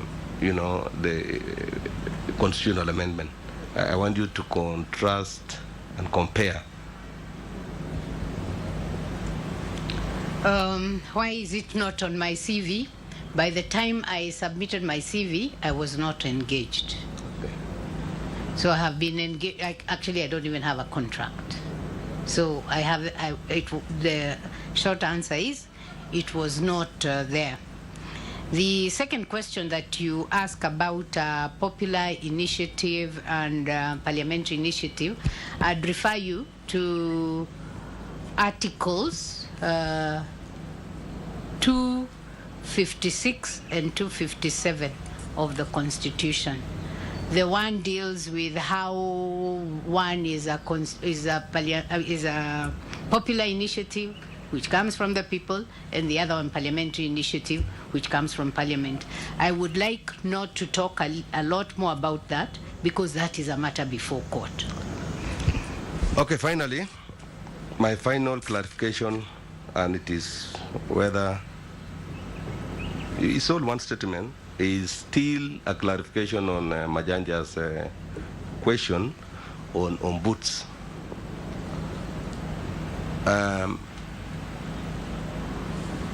Would you, as CJ coming in, which route will you take?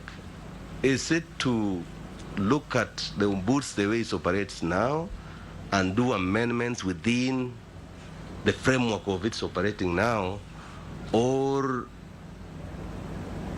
you believe that the other BBI way is the best? Which one will you do if you walk in today as a CJ?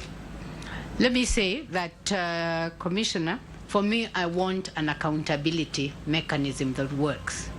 So if the one in the judiciary is working, and I have no reason to say it is not working, then I would go with it. But you see, we have a process that is ongoing. And should that process see the light of day, then there are going to be implications. So in essence, it is to look at how within the institution can we ensure accountability. Thank you, Chair. Thank you, Professor. Thank you, Commissioner Koskei. Prof, just one clarification from me. You said earlier that in the case of that difficult case where you had problem with students, and you said that when you went to Senate, you said it is either the students are produced or you are not the dean. So looking back, Prof, was that the best way to handle it then, or would you have used maybe a bit of emotional intelligence to get what you want? That means the students disciplined without having to kind of look like you are threatening to quit. Because I'm asking this, Professor, because CJ job is very stressful, the way, from my short experience in the judiciary, and we don't want you to also threaten to quit when things become tough. Thank you. And I would also say that I was young, and I was probably at a point where I was faced with, it was actually a very difficult issue for the campus. And if the same issue arose now, you know, you mature with age, and maybe now I would make a different decision. Noted, Prof. Commissioner Orada, you have the final questions, clarifications. Thank you very much, Chair. I'm back again, Professor. In this exercise, as we go about determining who the best candidate would be to nominate for the office of Chief Justice, we also do some background check on the candidates, and we receive information from people of all walks of life and in different capacities. The information we have received concerning you have raised concerns with us because they touch on your quality as a team player and team leader, and they also touch on your integrity. We've received information concerning Professor Migai, who I believe you must know. And the information we received is that he developed a concept note on the subject of searching for balance, reflections on Kenya's presidential elections in 2013. And you used this concept note to secure funding from Ford Foundation, but you did not acknowledge his contribution. You made yourself the leader of the project and did not acknowledge his contribution. So this is our concern, because as a team leader and a team player, you said yourself that you carry everyone along. It is important that you acknowledge the contribution of your team, even as you lead them. So what would you say concerning that particular complaint? I have given my explanations on this. I submitted a response. I'd like to say that this concept was developed. Actually, it is the judiciary that called me as dean to work on a concept to discuss that very difficult Raila 1. And we were even working with a civil society person, and I called a number of people into my office. And Professor Migai put together the concept. The way it is in universities is when you develop a concept, it was submitted to Ford Foundation as a concept of the School of Law, University of Nairobi. The School of Law, University of Nairobi has had the Vice Chancellor, who is the CEO, Professor Magoha, and he was noted there. I was noted as the person responsible for the activities, because if they didn't happen, then who would they go to? And there was the person in charge of the finances. I did involve Professor Migai, and there was going to be an output to that work, which was going to be a book co-edited by myself and him. But because his name was not on the concept, he developed, he didn't want to work on it. And we gave the money back for the book. But the conference was held, people attended, and discussions were held.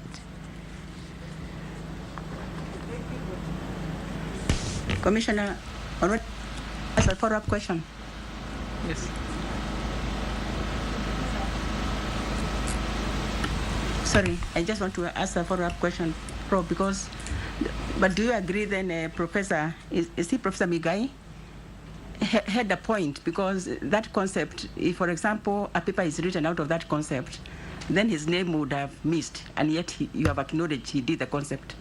So looking back, do you think he should have been, it should have been the VC as the CEO, yourself, and Professor Migai, and also whoever the finance person was? Don't you think it was an omission, and are you acknowledging that? Because I would like to know whether you are acknowledging that there was maybe an oversight. I was using the Ford Foundation template for converting. I mean, and you know, the concept was just what is the idea? What are the activities? What are the things that will be done? So the concept was a side paper, but this was now a grant request using the template provided by the Ford Foundation.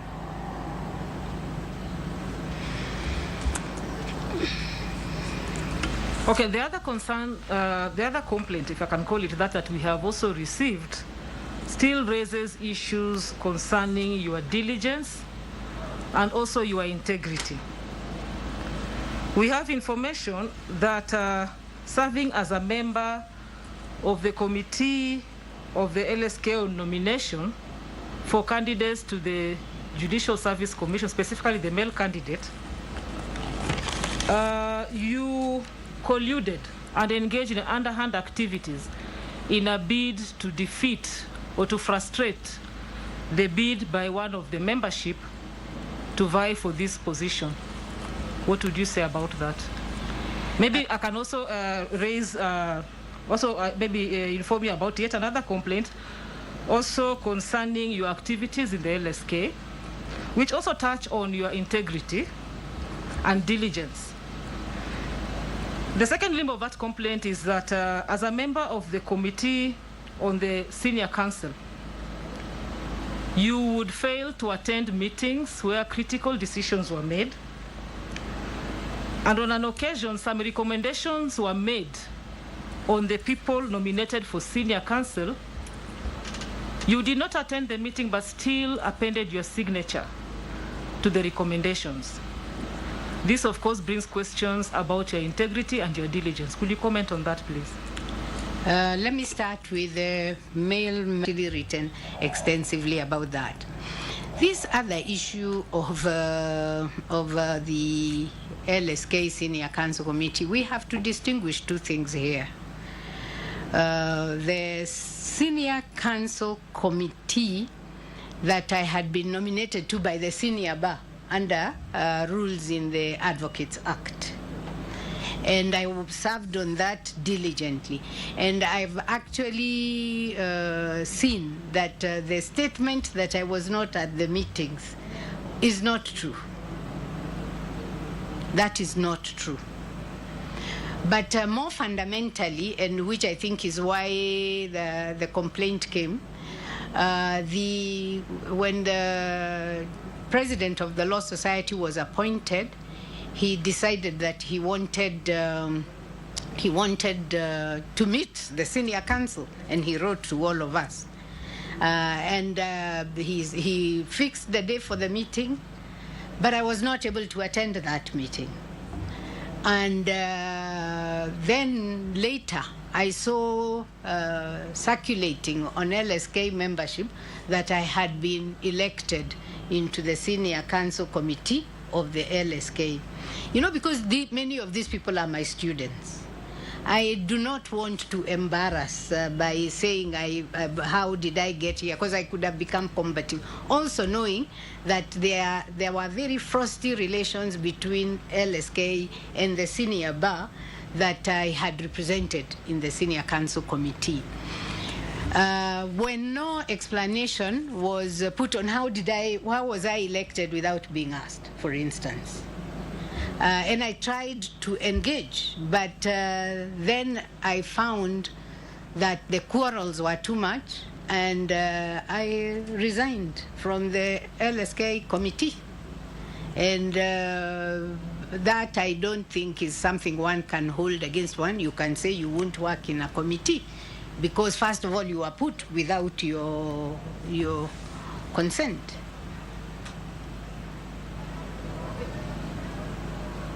Maybe if I can bring it closer home, especially on the second issue that was raised, there was a meeting on the 11th of May, I believe, just a minute. Sorry, a meeting on the 26th of August, in which recommendations were made for nominations to the Senior Council. Am I correct? You know, the process of picking senior counsel is not one meeting. We had meetings running where you would say that now actually because they are representatives from the Judiciary, the Office of the Attorney General, the lawyers, and what happened was that we would meet, and each meeting moved the issue further. So there is not one day when a meeting was held when they said, now this is it, because we had all, first of all, I was attending as one of 3 senior counsel. So as one of 3 senior counsel, I had given my views, but it is not true that I was not at the meeting when the decisions were made. Thank you. Okay, Professor, could you tell us why we require applicants to public office, and even public servants for that matter, to fill wealth declaration forms? So that I mean, it's an integrity question. Thank you. And you're aware that under the Judicial Service Code of Conduct, the code rather, goes beyond just the conduct of the officer who serves in the judiciary, and in some instances goes and covers even their family members. Yes. You're aware about that? Yeah.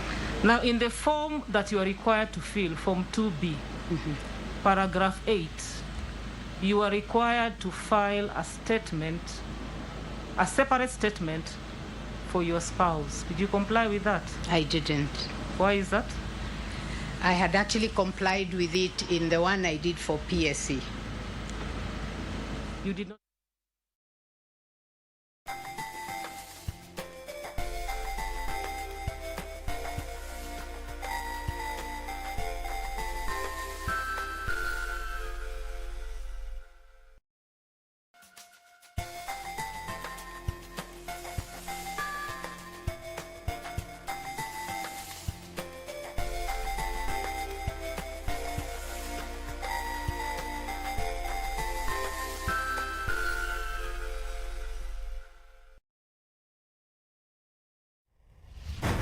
This game has been in our blood. Yeah, it has.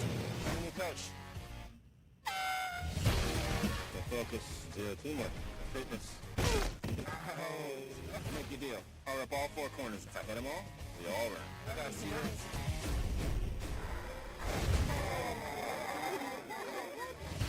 State championship, equipment arrows, and powerful commentary battle. Don't you let up, not for 1 second.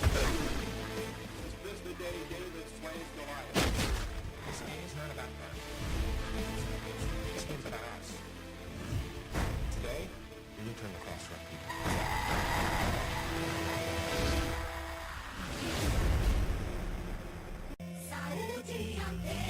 Tisini na mbili, nukta tisa.